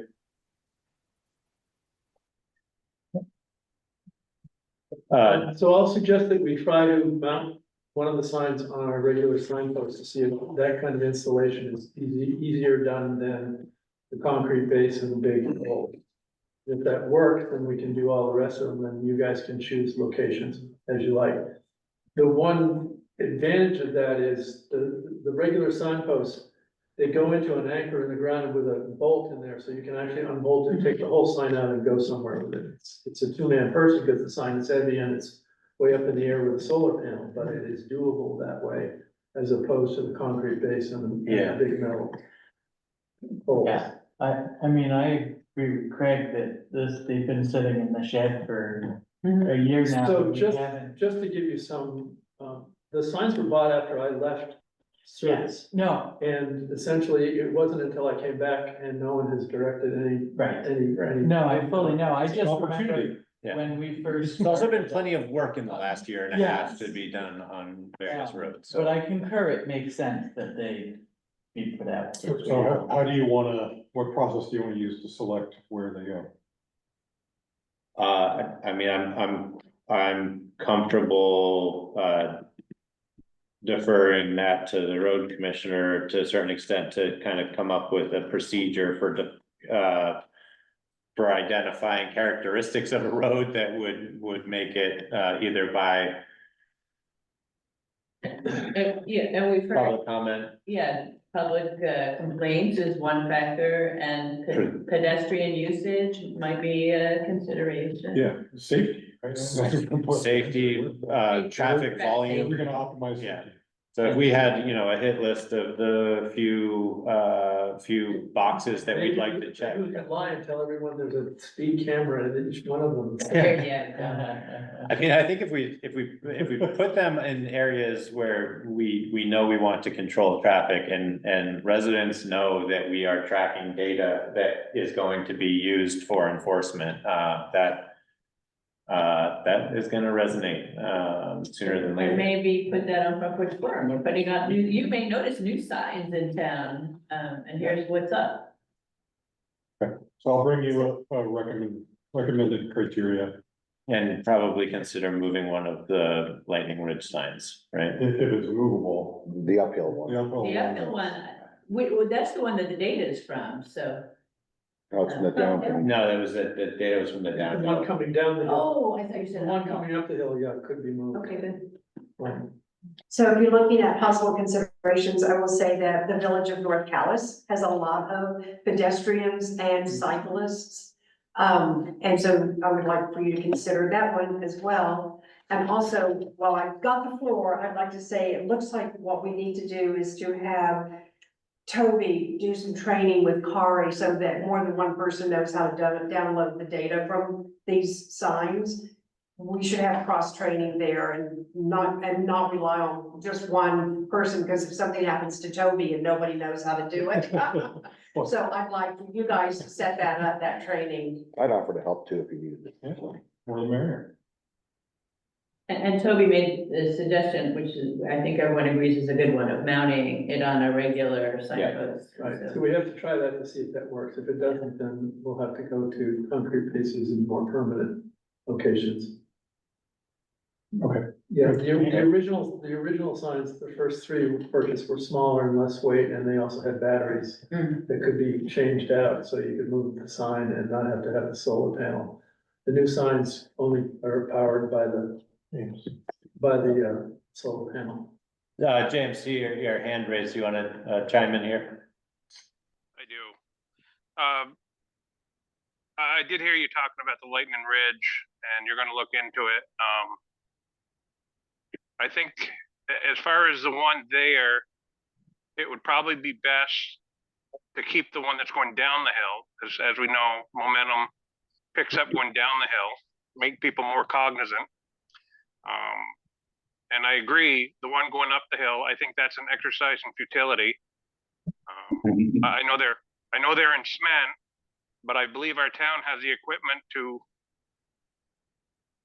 get that piece of equipment up so it could be utilized in a better location.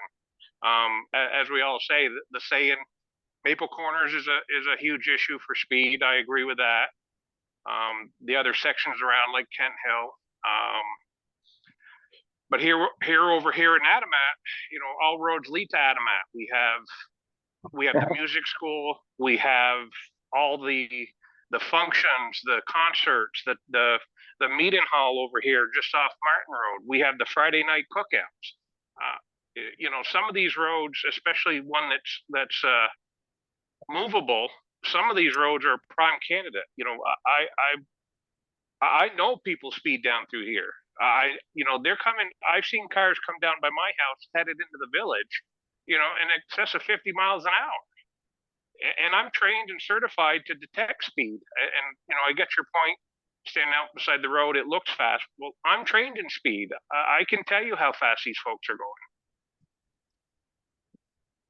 No, Jim, I think you raise a good point. I think what we've definitely identified here is that we've got more signs that can be placed in some of these areas that are of greatest concern. And I think Adamant's high on that list of consideration. Parts of the community that draw outside traffic and higher volumes of traffic. So I would imagine that'll be on the list. And I guess I'd also say that we've tasked Kari with kind of identifying the next few places to put these signs. So if there are folks in Adamant or around Adamant Village that would like to weigh in on which roads from what orientation relative to their observations, that would be helpful information for Kari to have,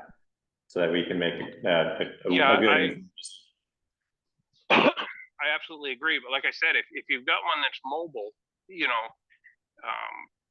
they're not terribly mobile. There's either the concrete basin or we're talking about potentially being able to use those same newer signs that would otherwise go on a concrete basin, putting them on a more standard road sign pole that would make it easier to install. But I think the broader point here is that we shouldn't we shouldn't be looking at these as things that we can just kind of pick up and move around on a whim, that they're gonna be relatively fixed relative to traffic patterns that we want to try to keep under control and under regular monitoring or targeted for regular enforcement, like targeted enforcement.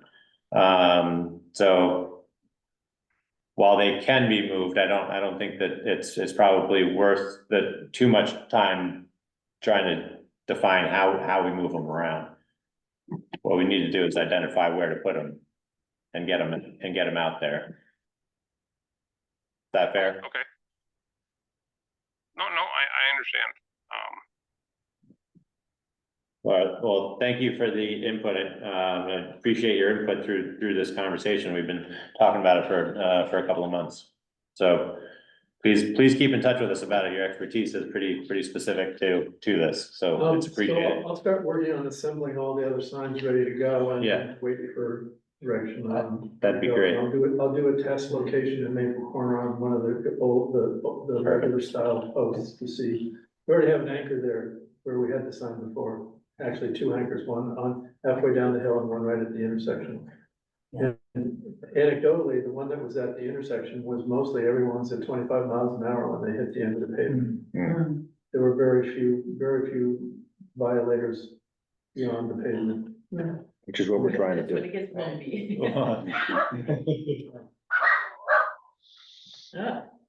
All right, well, so we'll move on to the 2026 budget. Thank you, Toby. Great, thank you. Right, so this is the first step into budgeting for next year, and we thought this was a really useful exercise to go through all the capital expenditures that we have already in place and then plan for the future. Toby provided most of it on the highway side. He's been tracking this, but then we added up on the general government, and it was something that needed to happen for the audit, but I found it very helpful to understand like what are we already committed to, what do we have coming down the pipe. So I think it's going to be a useful planning tool, and it can also be used for select board orientation, staff orientation, things like that. There's that, and then there's the grant schedule, which was another one where I had various pieces of it, but I didn't have the big picture. And so that was really helpful to put that together. So I'm looking for, these are working drafts. I'm looking for feedback if things are missing or if they're unclear, let me know, but I want to keep on top of this, maintain it, and then we'll just have it into the future.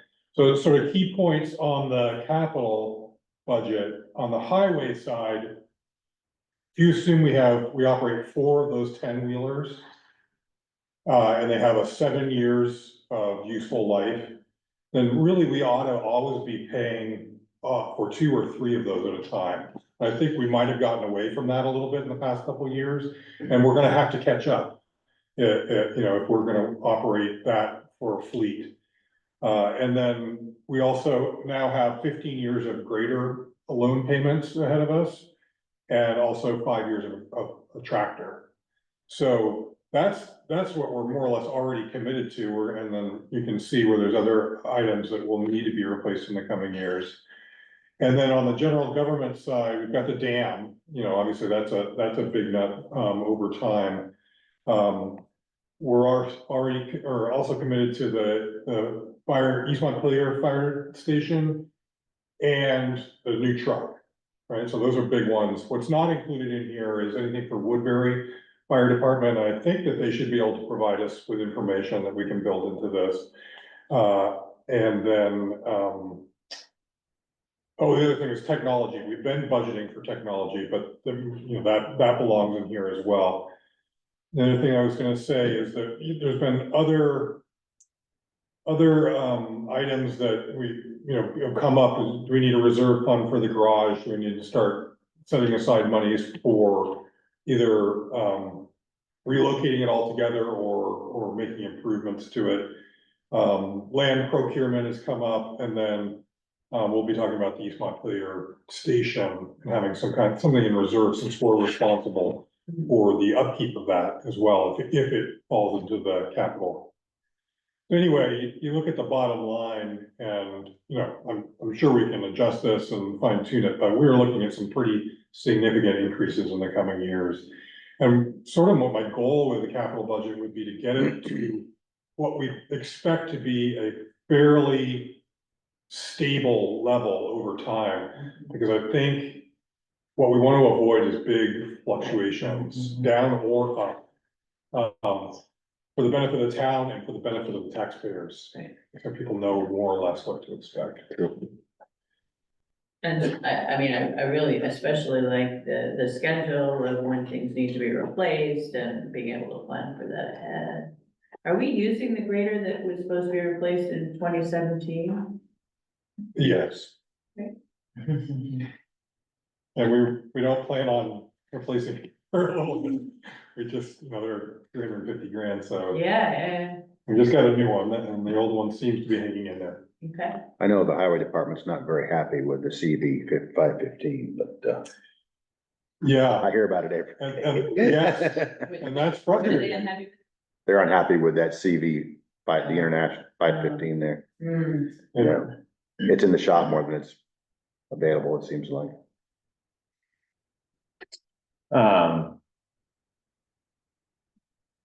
So one of the things that I think is a little challenging is that, we've looked at a couple of iterations of these, particularly for, the highway department's kind of a one that we as a select board look at pretty regularly, but, it doesn't take into consideration, the inflation, am I?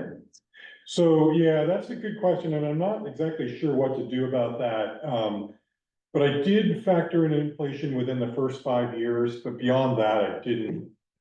And maybe I should, or maybe it should all be in today's dollars. I'm not really sure what the best way to handle that is, but you need to recognize inflation one way or another. But you can see, like, if you're looking at the dump plow within the top 3 lines, figuring what cost, you know, 210 this year is gonna cost 220, 230 in coming years. Those are just guesses.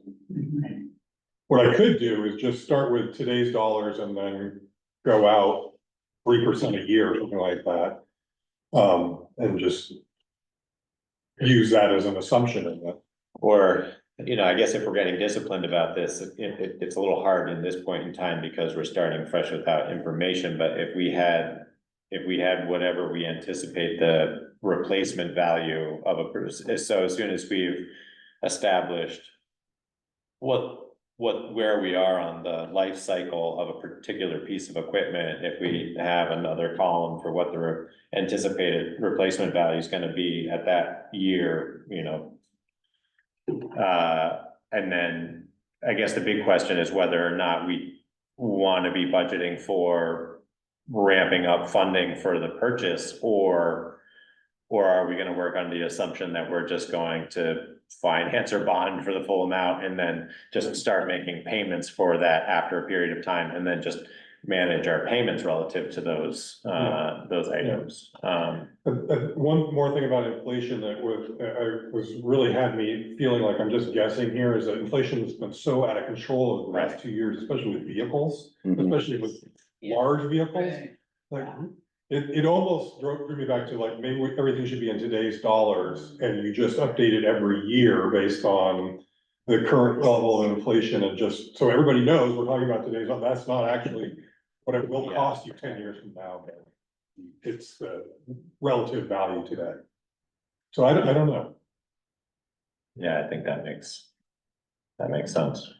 So I noticed there, let's take the first line for a minute. So you have that 2019 Western Star, and the replace year is 2025, but we don't have anything going on until 28. Is that because? And that's just to spread things out. So do we want to change that year so that it actually reflects what we're planning to do? Perhaps, you know, yeah. I don't know. Well, that was original. What are we replace planning year. to do is the question, you know. That was the original plan, but maybe there needs to be a new plan so people all understand what's going on, but. Yeah, as I dug into it, it seemed like, how are we gonna be able to afford that additional payment in 27 Mm-hmm. without, because basically what this shows on the highway side is just a pretty steep ramping up between this year and 28.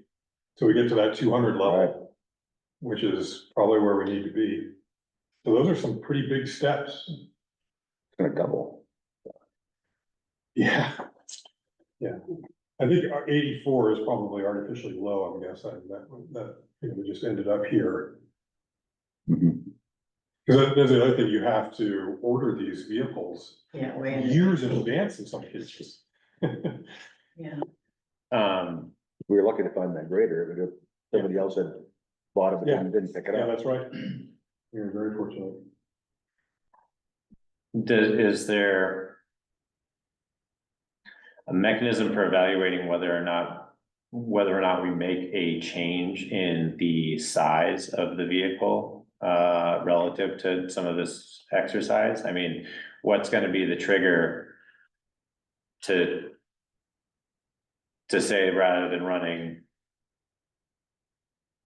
four 10-wheelers. 10-wheelers, Yeah. that we should be modifying the makeup of the fleet? I raised that because you brought that up last year when Yeah. we were discussing it. I raised that recently, and the feeling was that the 1 ton does a good job on the paved roads, but it will not hold up to the challenge of our dirt and now more mud in a lot of cases, road. It's just too much.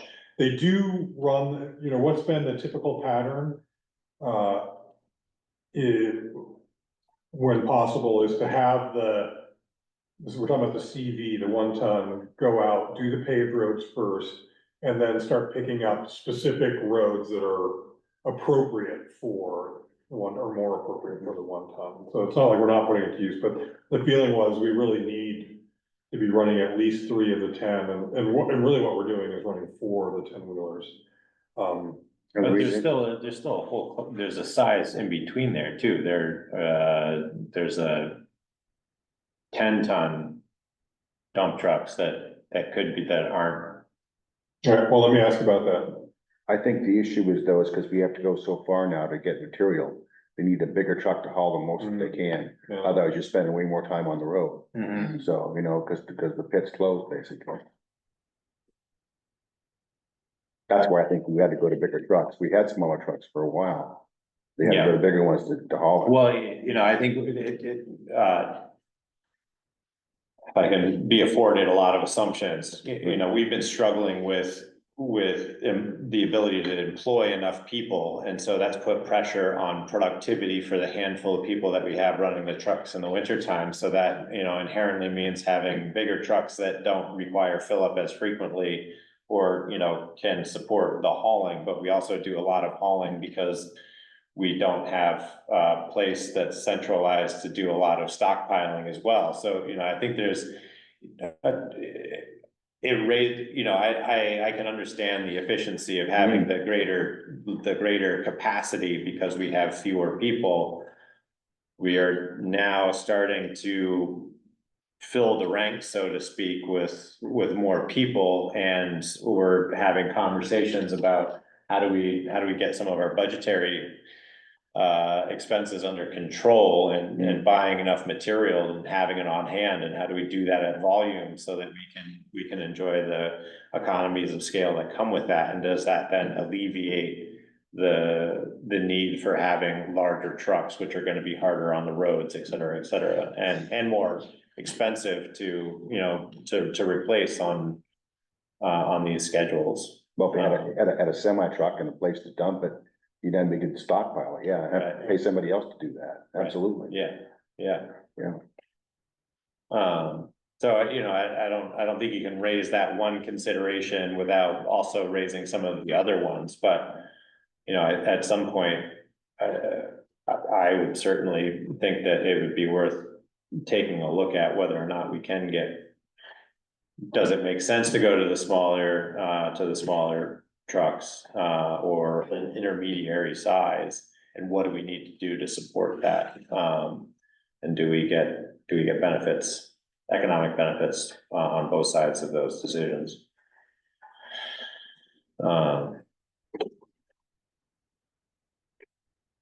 You wanna talk about the grants? Yeah, Briefly, so, you can see, these are all the grants that we're currently engaged with, you can see most of it's in the highway department. It's a challenge to execute these grants, so it feels like they either require matching money or time, and I know that, you know, they've been working on the grant aid is probably the easiest one to get. The state expects to give you this grant. You need to go through, certain steps to access the money.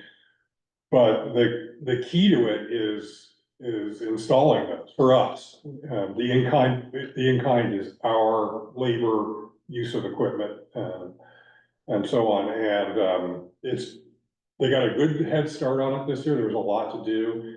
And then, this summer have been waylaid by a lot of flood response, you know? And so they're really scrambling to finish up what needs to be completed by September 30th to be eligible for reimbursement. So they'll get it done, but it's just been, you know, they're feeling the stress of, gotta complete this work. The other one that is, the grants due up this year is the structures grant. This is the Moscow Woods Bridge, which we've talked about recently. So the current plan is to pursue temporary repair and then, grant we're pursuing for the future is hazard mitigation to completely replace that bridge.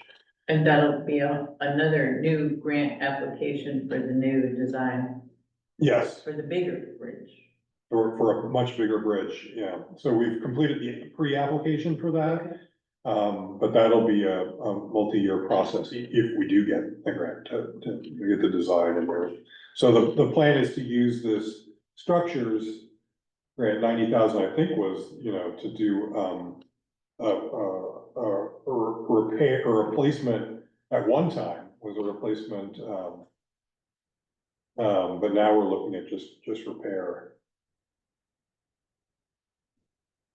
And I think we're gonna have to find that match somehow. It's only 10%, but well, first we have to go out to bid and see what it actually costs. Yeah, the bridge is falling apart. Yeah, it's not safe. So, yeah, and you can see there's just a few open grants on the general government, there's not really much left. The Calas Town History Tour is one that's closing relatively soon. And I don't know all that much about it. Yeah, that's. I think to that point, it'd be helpful to add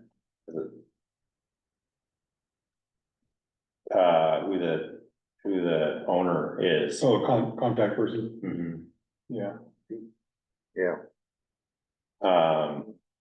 And I guess a lingering, yeah, so that kind of gets at another question, you know, for back on the road side, you know, how's the road crew feeling about the process for managing these deadlines? And, you know, do we have a transparent enough system for keeping track of these where they feel like they can keep track of what the deadlines are for the grants, so that there's some sort of trigger that if we're coming up on a deadline, do we need to put it out to bid to somebody else because we don't have the internal bandwidth to do it? I think with the grant aid this year, that process did work relatively smoothly because you have to apply for which segments. That money is for these connected segments that are adjacent to moving water. And so, Ann Tulin, actually, one of the last things she did was help identify those, make contact with the state. They came out, inspected, said, fine, do these. And that was all done back in April, I believe. So the road crew knew that was a priority for the year. And we purposely put off the French mattress project. I know because we had more time on that one. And the decision will need to be made on that one is, do we want to support that with in kind or budget for it? On the road side, side of things, it seems like it'd be helpful to add a column that identifies what the like estimated hours of like the man hours in kind to meet. to meet it. You know, that's another kind of actionable quantitative information as we start to look at deadlines and how many hours are going to be allocated to performing any of those. We could start making discretionary decisions about what we have the time to do. I mean, we're gonna have to start getting really careful about how we commit our hours in the year. If we're anticipating flood events, you know, at least once, maybe twice, 3 times, I mean, how much time do we need to make an assumption for our own road maintenance, and how is that going to impact our decisions about? Yeah, if you want our guys to grade the roads and not, and you're working on projects, I mean. Yeah, I mean, It takes at least 2 people. I think that makes a lot of sense. I mean, I've said that right along, you know, our most valuable assets are the guys and the information, the intimate knowledge that they have of the roads. And so that applies itself to the grading and the maintenance, and there's a certain amount of time that's going to absorb even under normal conditions. And at some point, if we want infrastructure projects to get done, we're gonna have to start making decisions about putting them out to bid and then budgeting for it. Would be my assumption. Yeah, and the other factor is sadly that, the flooding forces us to rebuild. That becomes our infrastructure project sometimes. Right. So, you know, something like, you know, Moscow Woods, the hill that held up relatively well this winter. It's new. Because it's new. Well, I mean, I think it's as good an argument as many that, you know, the sections that we've redone are looking pretty good when it's mud season. And so, you know, there's probably a rationale for budgeting the reconstruction of problematic sections of road incrementally. But again, we're not gonna have the time to likely do that. Some of them so we may need to, some of that is either chosen for us or we pay folks to do it. Or put it out to bid. Thank you, Kari. I think this is excellent. You bet. So just a quick comment on where we're going next with budgeting. So on our calendar, the September 9th, it calls for fall biannual meeting with road crew to discuss priorities and concerns. Treasurer present a blank working template of the budget worksheet. So you did that last year, apparently. Just gives you all the categories with probably what we budgeted this year.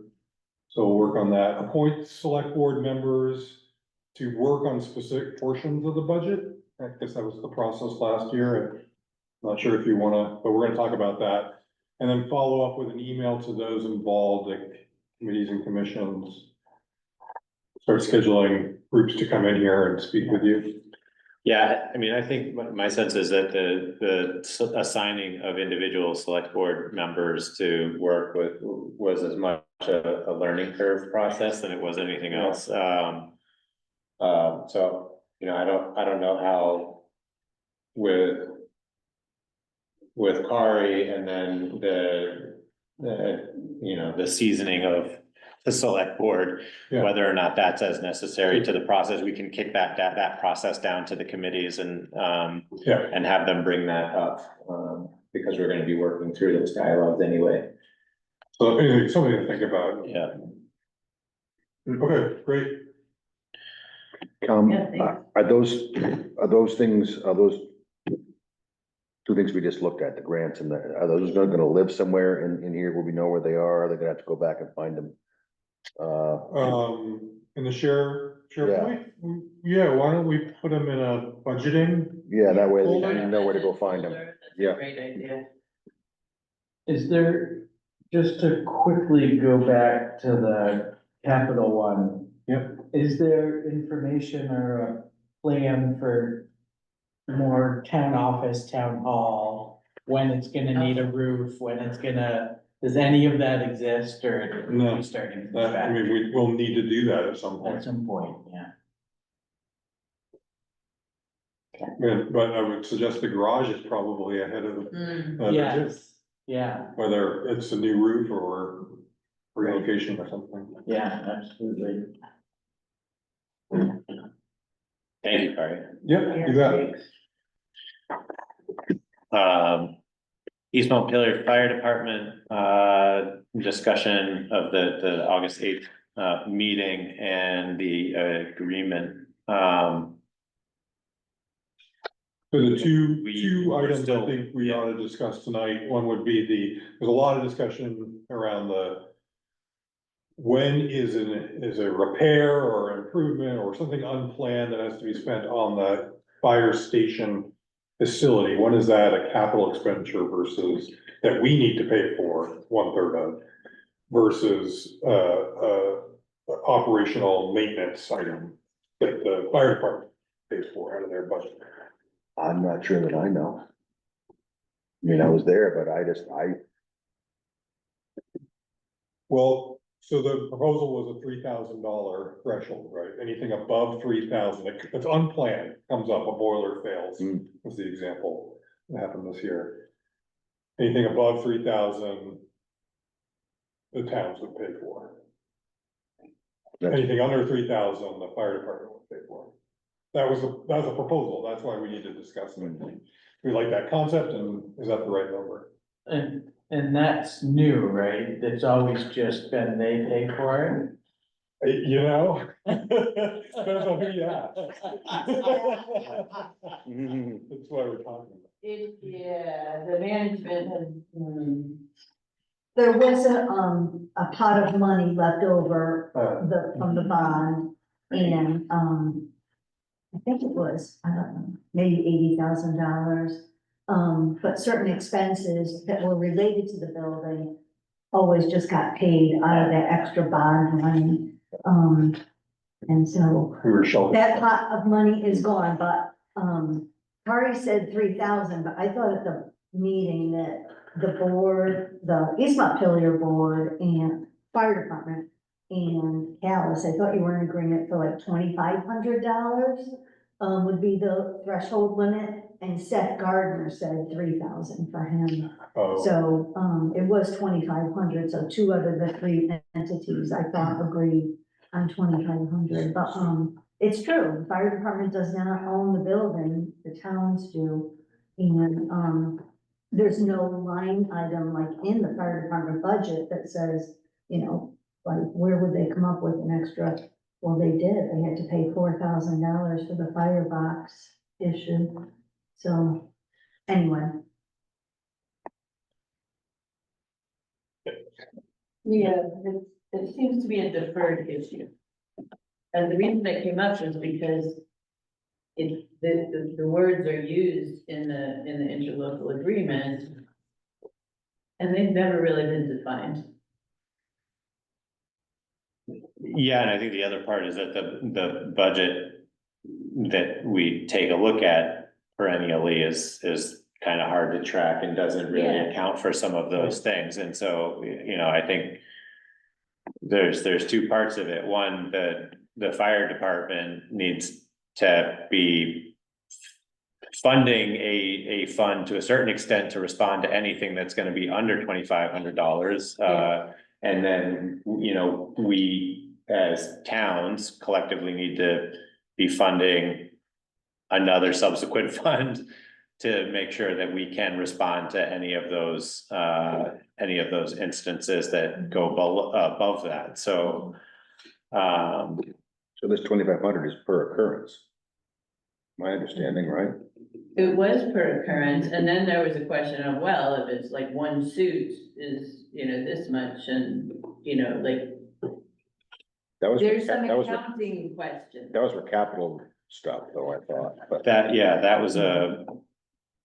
was for capital purchases relative to their equipment. And then there was a separate one for, You're right. capital improvements to the Building.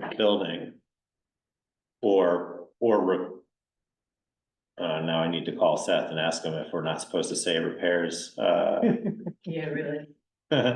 expenses, building related expenses that fall over a particular threshold.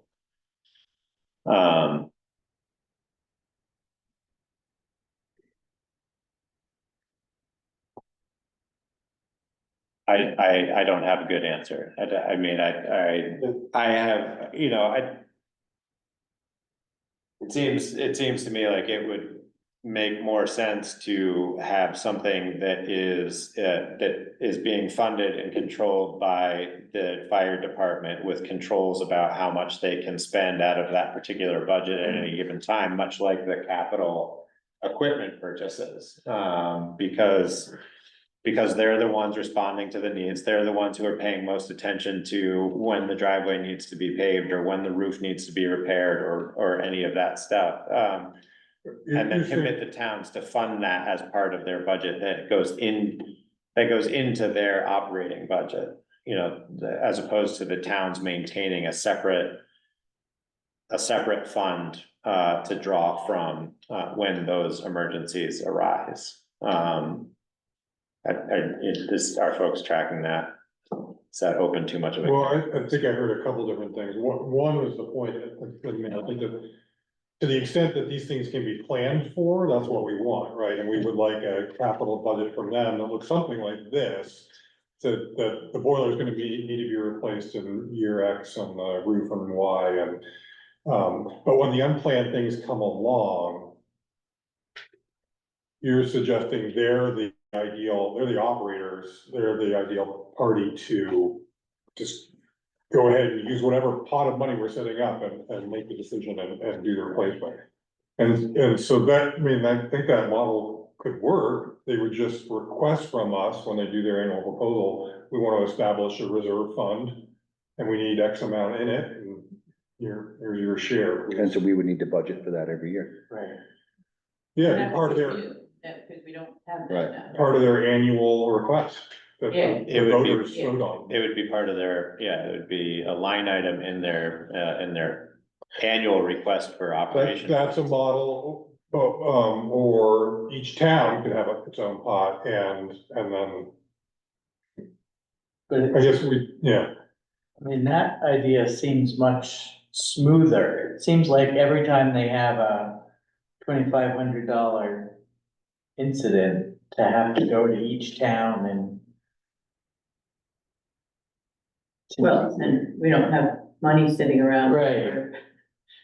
Yeah, I mean, that's right, you know, I think there's the response time, so relative to something being kind of an emergency, you know, we don't want to necessarily be Right. an impediment to them being Yeah, able, voice us. you know, Right. right, so. Get approval. And I Yeah, don't no, that's think a good point. And I don't think anybody really denies the fact that we need to be budgeting to a certain extent to, you know, create this fund. So if we're appropriating the funds as a part of their annual request for an operating budget, and there's an agreement about what's getting put into those funds, they, you know, as those funds grow, it would include saving up for the roof or the driveway or whatever. But if there's something that comes up that is above $2,500, $3,000, all they need to do is get the approval from the select boards to make a withdrawal from that fund. Because that's really what we're trying to weigh is whether or not and any of those emergency responses, you know, emergency fixes or expenses are going to change the calculus relative to what we've been saving for on a kind of a capital investment plan of some sort. Got a hand up there. Yes. Tegan. I just wanna say that's how the fire district in East Calas does it. There are two costs on your water bill and Right. one is for ongoing bonded stuff and one is for O&M. And O&M is things like this, if we have a leak, if we have a busted meter, if we have something, so we don't have to go to the voters every time and go, oh, we need a little more money, we didn't budget for it. We have that chunk of money in the annual budget that we just know is there for these types of smaller things. So I think it's a good idea. I'm gonna be the elephant in the room. I think it's better if you do it on the town side and not the fire department side. Because don't forget, Calas contributes 1/3. Right. East Montpelier contributes 2/3. So if you, as the town, have your own capital line item and you're saving for big things like the roof or pavement at the fire station, when it's time, Calas gives them 1/3 and East Montpelier gives them 2/3. Because don't forget what they're managing. They're managing fire trucks and ambulance equipment and turnout gear at $5,000 a pop and all this other stuff. So I don't think it should be on their plate to manage the building and these big expenses. They can tell you, we heard a noise in the furnace and we think it's getting time to replace it or whatever, or the roof was made for a 30-year roof and we're already 20 years, so start thinking about it. But I think it's better if you save on the town side, and when they ask for the money, you give 1/3 and East Montpelier gives 2/3. But couldn't you plan when they ask for this every year that our chunk would be 1/3 and East Montpelier's would be 2/3? I mean, I think. Yes, that's what it would be. Yeah, I think that's a pretty fair point, Barbara, or, Rose, is that, there's only so much bandwidth that they're gonna have to maintain, to maintain systems around all of this. Yeah, so whatever, but that's what, when you were talking about it. Yeah. I mean, I was thinking about it, it's better, Yeah, well, with respect to the building, Rose, yes, I think East Montpelier said they have an account, they're saving for the building. So maybe we split it out that way. I mean, for the building, we should have an account. We should be setting that aside because it's gonna be needed. Yeah. But there's all these other things that they also are need, and they need to tell us so that we can budget for it. So we're still paying off the bond, right, for the Yep. building? It's on there. Yeah, We've got, That's Many another years. few years. okay. I don't know what our timeline for deciding this is. We didn't schedule another meeting, right? We said we'll get back together at some point after everyone's discussed it. Yeah. And I think there was some other language that they were going to be, working with their lawyer to. Yeah. So. Yep. The other one that was discussed, a little more was the discretionary spending level for capital expenditures. What is it, 5 currently or something like that? Just doesn't go very far. So it seemed like we were increasing the overall level to 40 with 20 per single item. There seemed to be general agreement on that. 40 per year, 20 per single item. yes, and procedurally, are they just gonna put that in the? Does this board have to say, yeah, that's a good idea, and then tell somebody, or? If it were more than 20, they would have to come to the board and say, we want to spend.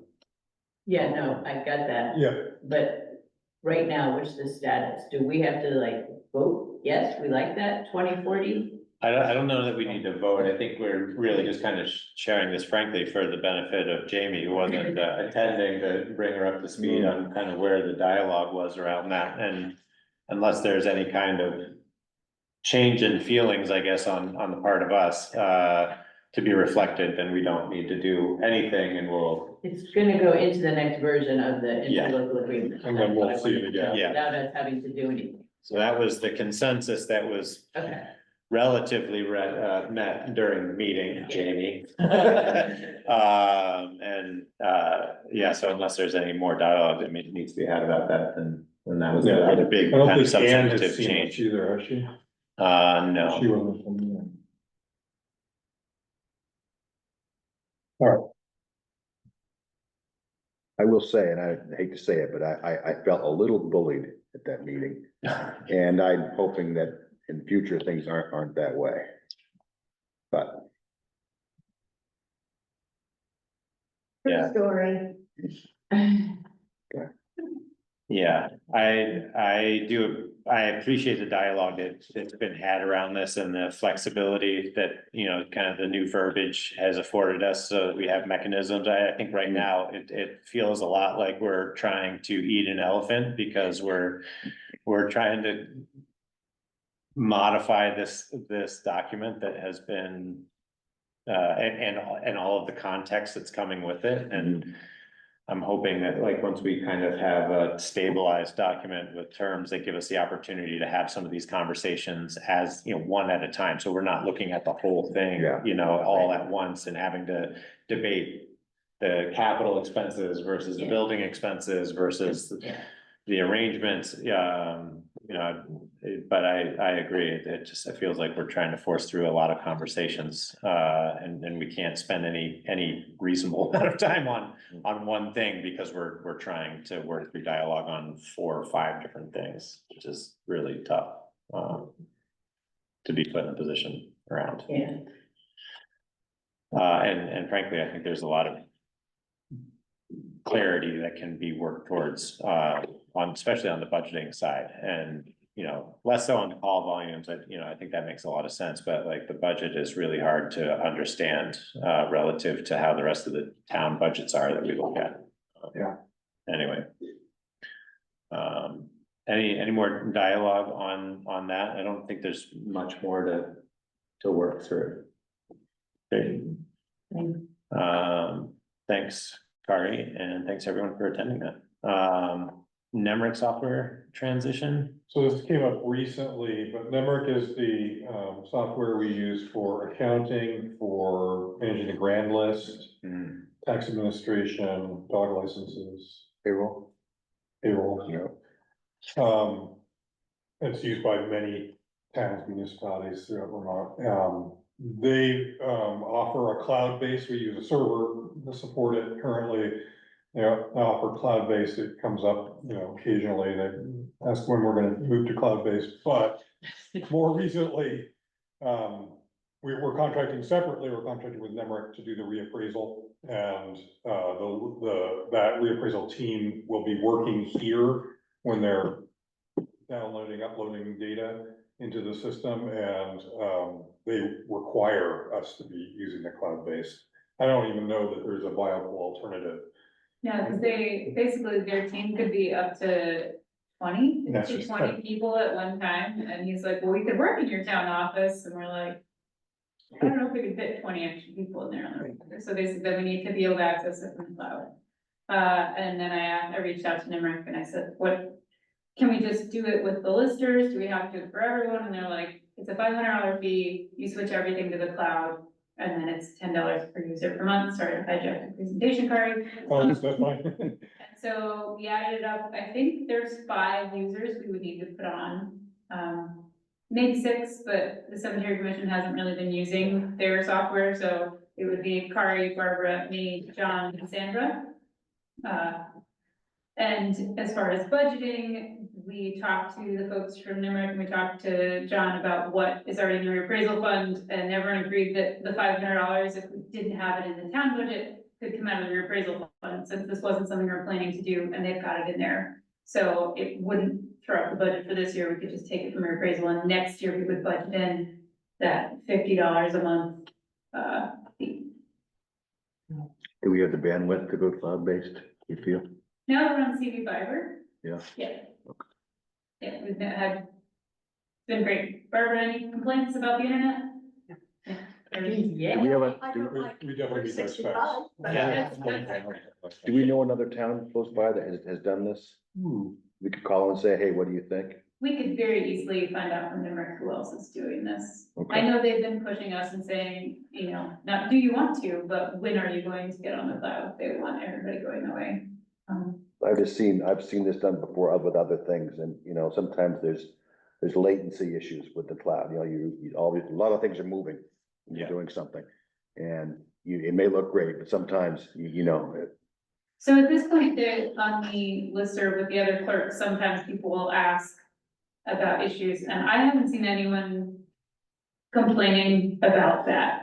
I haven't seen anyone go, oh, I wish we hadn't gone to the cloud, like. Okay, all right. I haven't seen that yet, but I haven't directly, yeah. I would have to, We could purposely ask on Yeah. Unit, which goes to virtually all the other town clerks across the state, and just ask, have you had any troubles moving to the cloud? I guess they want to be surprised, that's all. Yeah. I would have to imagine that, like, if we were doing a lot of transactions where multiple people were trying to look at the same reference document, or transaction records, that could be problematic. You would have I mean, that's And that's something that possible we've struggled with, but. The 5 of us who would be signed up, there's very little overlap. Right. So Kari and Sandra would use a lot of the same things, but John would mostly be using his stuff. Right. Barbara and I have some overlap, but as it is now, we don't usually get in there at the same time because we know. Because it's complicated not on the cloud to be in there at the same time. So we're all pretty used to not doing it, and there are very few modules, more than 2 people would be using it at any one time. Right. Yeah, so do we need to maintain any additional licensing for like third party access, I guess, to like facilitate? So like if they've got 20 people working on entering data, we don't need any additional seats. We just I don't need to think pay for so. the seats that we use. They didn't mention anything like that. When we talked about number of users and ticked off the number of people we thought we had, they were like, yep, that's what you need. They didn't say, and I wonder if it's because they're already with Nimric or how that works, but they didn't seem to think we need to be paying for all of them to access. It would certainly come out of the reappraisal fund, Yeah. which the state funds fully, Mhm. and we have more than enough in there. Mhm. Okay. We take a vote on this, or which? Yeah, do we need to, is there any downtime associated with the transition, or do they? I know the reappraisal folks really want to get this, they were hoping by the end of August that we would have this going. Downtime in terms of making the transition. Yeah. I I don't don't think think so. so. It sounds like it's a pretty quick thing. Right. Well. Can I entertain a motion to use the funds and the reappraisal funds for making the transition to the cloud-based Nemrick system? So moved. Second. All in favor? Aye. Aye. Thank you. So I will reach out to Cynthia and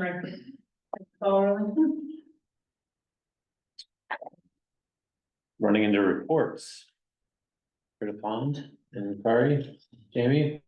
So we had quite a week. Let's start with that. We discovered when we were excavating, I guess this was over a week ago, that the construction of the dam is different than we thought it would be.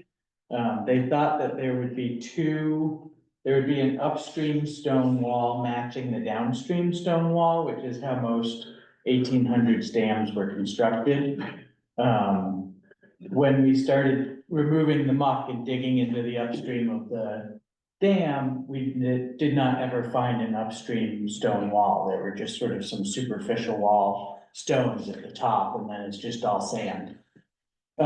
And so the original plan for pouring the concrete was based on the assumption that there would be a stone wall for them to sort of work up against.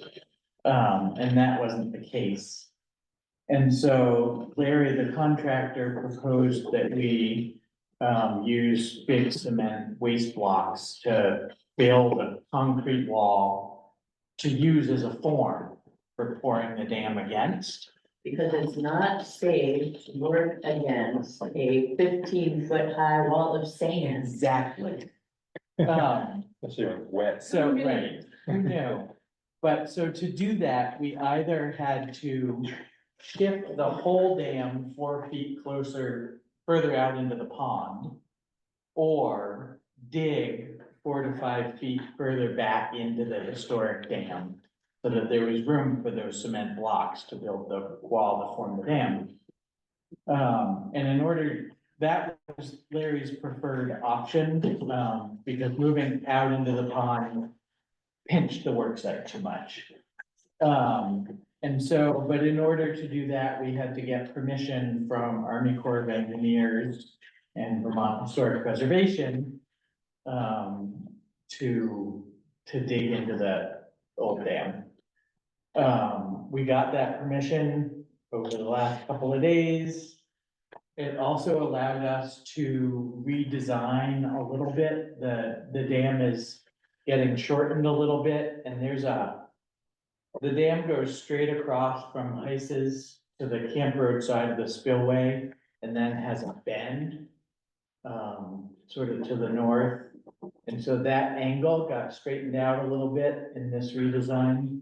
So the upshot is a change order from Larry for the extra excavation, the blocks needed to form it, and backfill around that, which came to $27,600. Change order. We think that that will at least partially be offset by, the actual concrete work is, by volume. And so by shortening and straightening the dam, we should need less volume of concrete. So we'll hopefully see some savings to offset this change order when we get to that phase. But they take the concrete blocks with them, right? They're leaving them in place.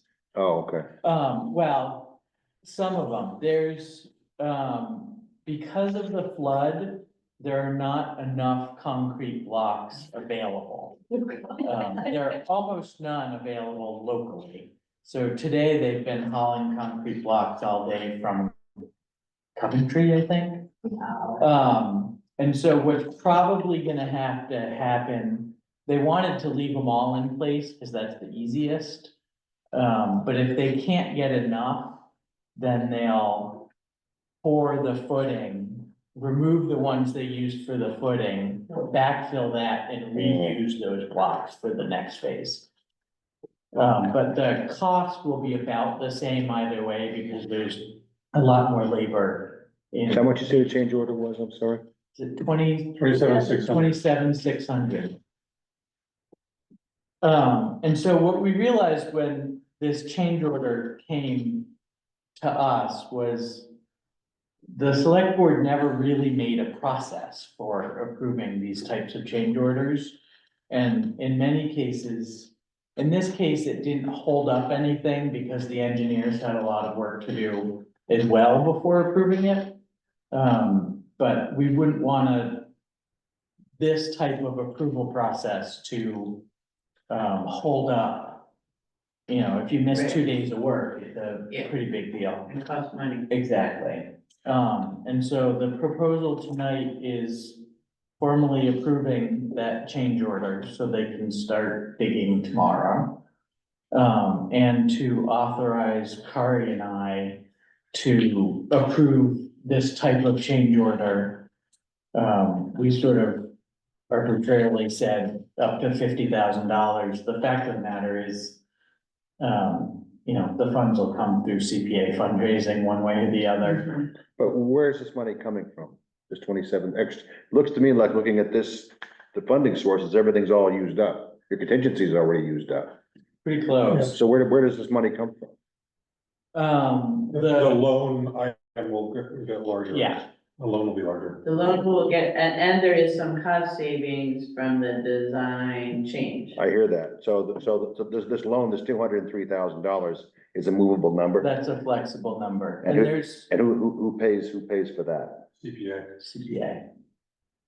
They're actively fundraising for it. Yeah, I see. So this isn't on the town. Right. correct. Okay, that's all I want That's to their know. commitment, Yeah. no more town Okay. spending. Thank you. And we're already making strides in gaining pledges for paying back the loan. And the plan is to not begin paying back the loan. We're fundraising now, but we won't need to start paying back the loan until the project's done, or even a little beyond that. Okay, So funds we raise. this that's why time- you're not using it now. You're waiting. Exactly. Do the Okay. last, you know. Yep, okay, thank you. The bill's not on the CPA listserv. We want you to know that Jamie and others have raised $60,000 just in the last 2 weeks. Good. So in between meetings with the Army Corps of Engineers. Yeah, exactly. Exactly. So fundraising is top and foremost with the Yeah. Curtis Pond Association. They never stop working on that. Awesome. Anything I missed? Nope, that was great. Thank you for all you do, Jamie. Yes, thank you. So do you guys need to make a motion on this to authorize Kari and Jamie to approve? Well, first of all, you need to Approve the change approve order. the first The change order. and then address the second So request. just to be clear on the change order that we have in front of us, it's the option A and not the option B. Correct. Option B is rejected. Yes. Okay, so 26,600. Yeah. I move to approve this change order in the amount of 26,600. Second. All in favor? Aye. All Aye. right, One abstention. I'm still abstaining from these. Not anymore. Then entertain a motion to authorize Kari and Jamie to jointly approve. I think so. Oops. Yeah, Good point. We talk every day, right? yeah, yeah. Change orders up to a sum of $58,000. I just would like to have the select board notified when that happens. They don't have to Yes, be told, absolutely. but, Yes. okay. Absolutely. Anybody wanna make that motion?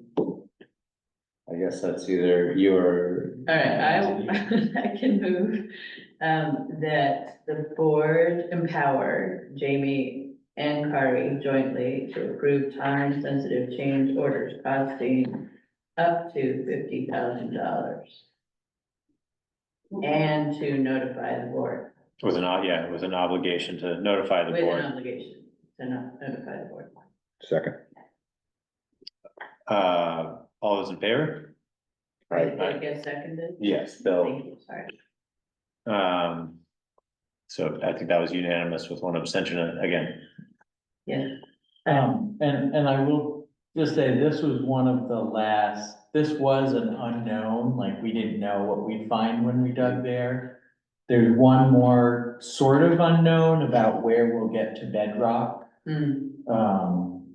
But he's found ledge everywhere he thought he would find ledge.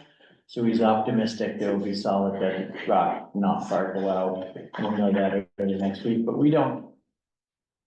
Michael was saying he doesn't, and Larry, they don't foresee other big surprises in the process. And the last rain, there wasn't any big. No, How's the pond level? it's good. Went back up? Yeah, we've got, both the small electric pumps that, does maybe 350 gallons a minute. And then we have the two big pumps that can range from 500 to 1,200 or so gallons a minute. So between the three pumps, you can pretty much match whatever weather event, and they're keeping the pond level basically an inch or two, 1 to 3 inches below the spillway height.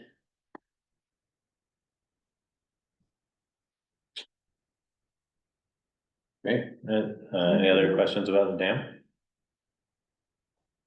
We have no more damn questions. Great. Just, that was all I was waiting for. Tegan?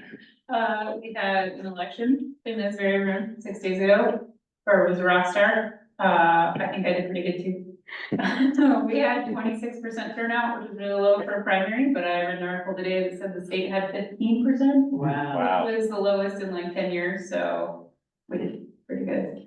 I have a meeting with Holland on Monday to talk to our annual review. I'm gonna talk a lot of cloud stuff, figure out where we are with our server, where we are with, there are so many things last year. He said, we'll talk about this when you have better internet, we'll talk about this when you have better internet, we'll talk, and now is the time, we have the better internet, so I want you to sort of throw it all at me and talk through all the different options. I just scheduled this meeting. If you wanted to be a part of it and you can't come to this, we can schedule it at a different time. But I've been trying to nail it down, and they've had people on vacation all month long, and so every 2 weeks, I'm like, are we gonna meet? And they're like, so-and-so's out, but we'll talk about it soon. So I finally have a meeting. It's on Zoom, it's at 11 on the 26th. So that's that. This is RB Tech. This is RV Tech. If anyone has any specific questions or concerns you want to talk to me about or get to me before that meeting, I'm happy to bring them to that meeting, and we can always do follow up. On that.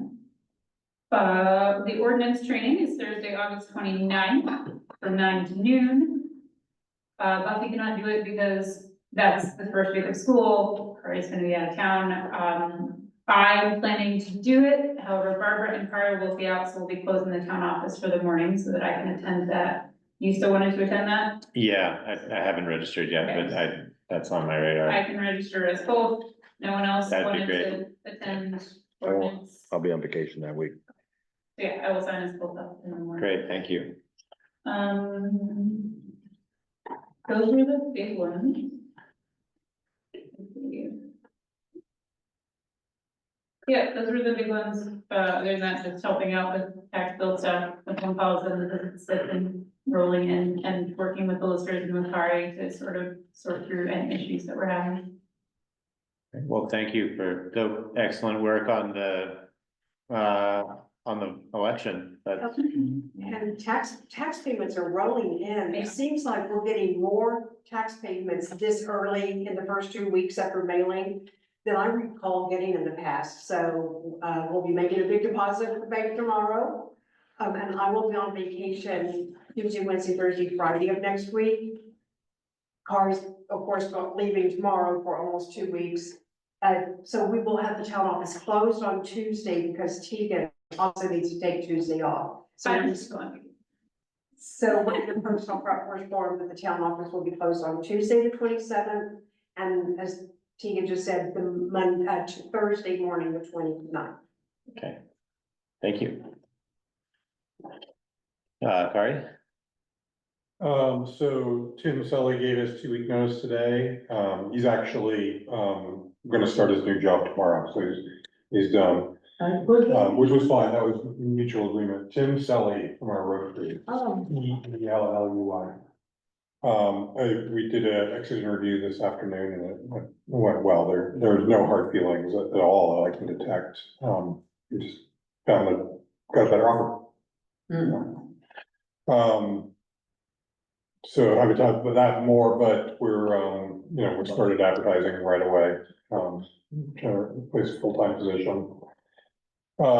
In the folder is the draft maintenance agreements that were presented. These are on behalf of the Regional Planning Commission for those stormwater projects. There's 4 of them.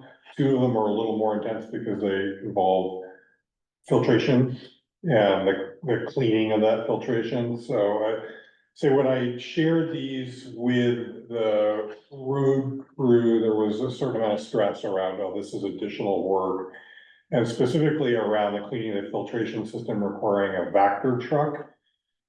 So I've made some inquiries into, would the Regional Planning Commission be able to support that? Do they have any extra grant funding? Because they're getting their money from, these are federal grants. To help with that. The Vector truck is like a septic truck, right? Yeah, big vacuum. A heavy duty one. Yeah, so, we definitely could use some support with that. But basically the Regional Planning Commission is asking if we can get back to them, on the 9th, after your next meeting. And with these signed, then they would take them to the landholders, for their agreement. So this was an opportunity to share if you have other concerns or questions that you want to address. And we don't have to do it tonight, you can just let me know in the next. Yeah, I'm not sure I even know what this is about, to be honest. Yeah, with you. That's- so sorry, I didn't. We can talk about it background another time. But Yeah. these stormwater projects that the Regional Planning Commission is paying for, Mm. over 2 of them over in East Calas. We don't have to pay anything other than they want us to agree to maintain them over the next 10 years. Mhm. And their purpose is to Reduce pollution, making its way water into. quality, it's not flood control, right? Yeah, right. Erosion control, yeah. Yeah, erosion and phosphorus pollution making its way to Lake Champlain. So they installed the infrastructure and now they're kicking the maintenance of And this the, was always part of, since our initial discussion of this, that, well, the one thing you would need to do would be, agree to maintain these for 10 years. But there's no cost to these products other than that to us. well. Except there's the frequency and then there's the use of the vacuum truck to do it, Yeah, and those are these are the costs. like, We're now facing down and, and road crew time. Was the other one. no, well, so We're just talking about- usually the vacuum trucks are, would the road crew be involved in performing this? I Like, would think not. Yeah. I would think that we would be hiring a service to do it.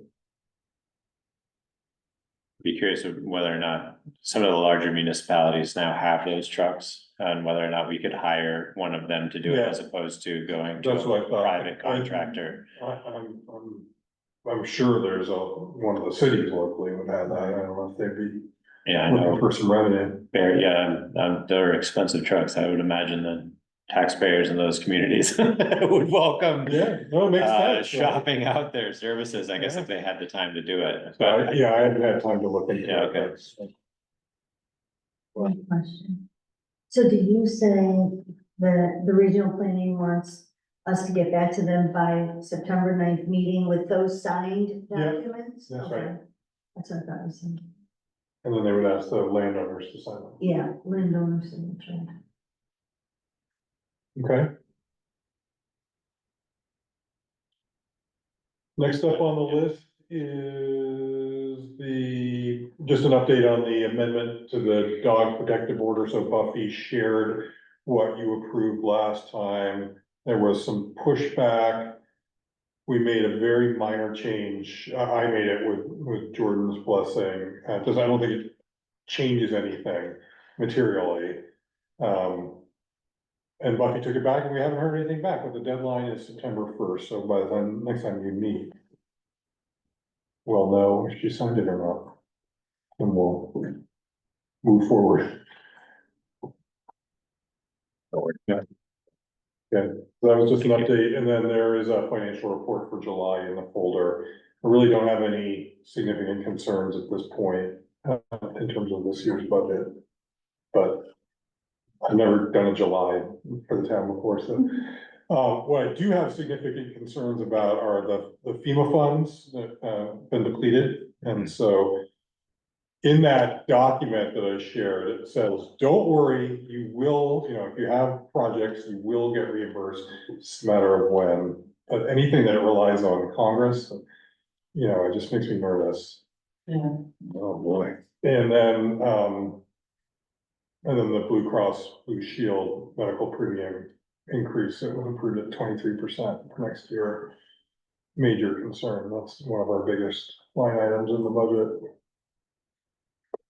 Yeah, I think what would be helpful for this budget cycle would, I think one of the things that we spent a lot of time was like looking at what the increases were year to year, because we were all kind of getting oriented in space and time. I think it would be helpful to have a column that identified what percentage of the budget, of the town's budget, any particular thing represents. I mean, I think maybe we could do that next time. material costs and Yeah.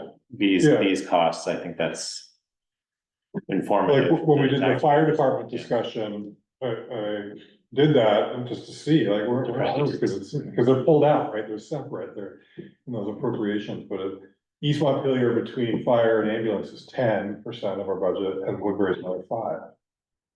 So that's a sixth of our budget that's going to emergency services, which says a lot. But yeah, I would definitely want to do that for medical insurance. Thank you, Craig. Does anybody have any other questions about the financial reports? No? No. All right. And I don't have really anything to, actually, it doesn't really matter. We did not get an adopted or signed or executed settlement. And so, the town has withdrawn that settlement and has, started, to prepare a filing, for the court to, say, hear the case, sooner than later, so that, we can take action and move forward. So that's kind of where we're at on that particular matter. And no need for executive session. There isn't anything to consider at this point. And with that, unless anybody else has anything else, I will take a motion to adjourn and apologize for running late. Good. I hope you're.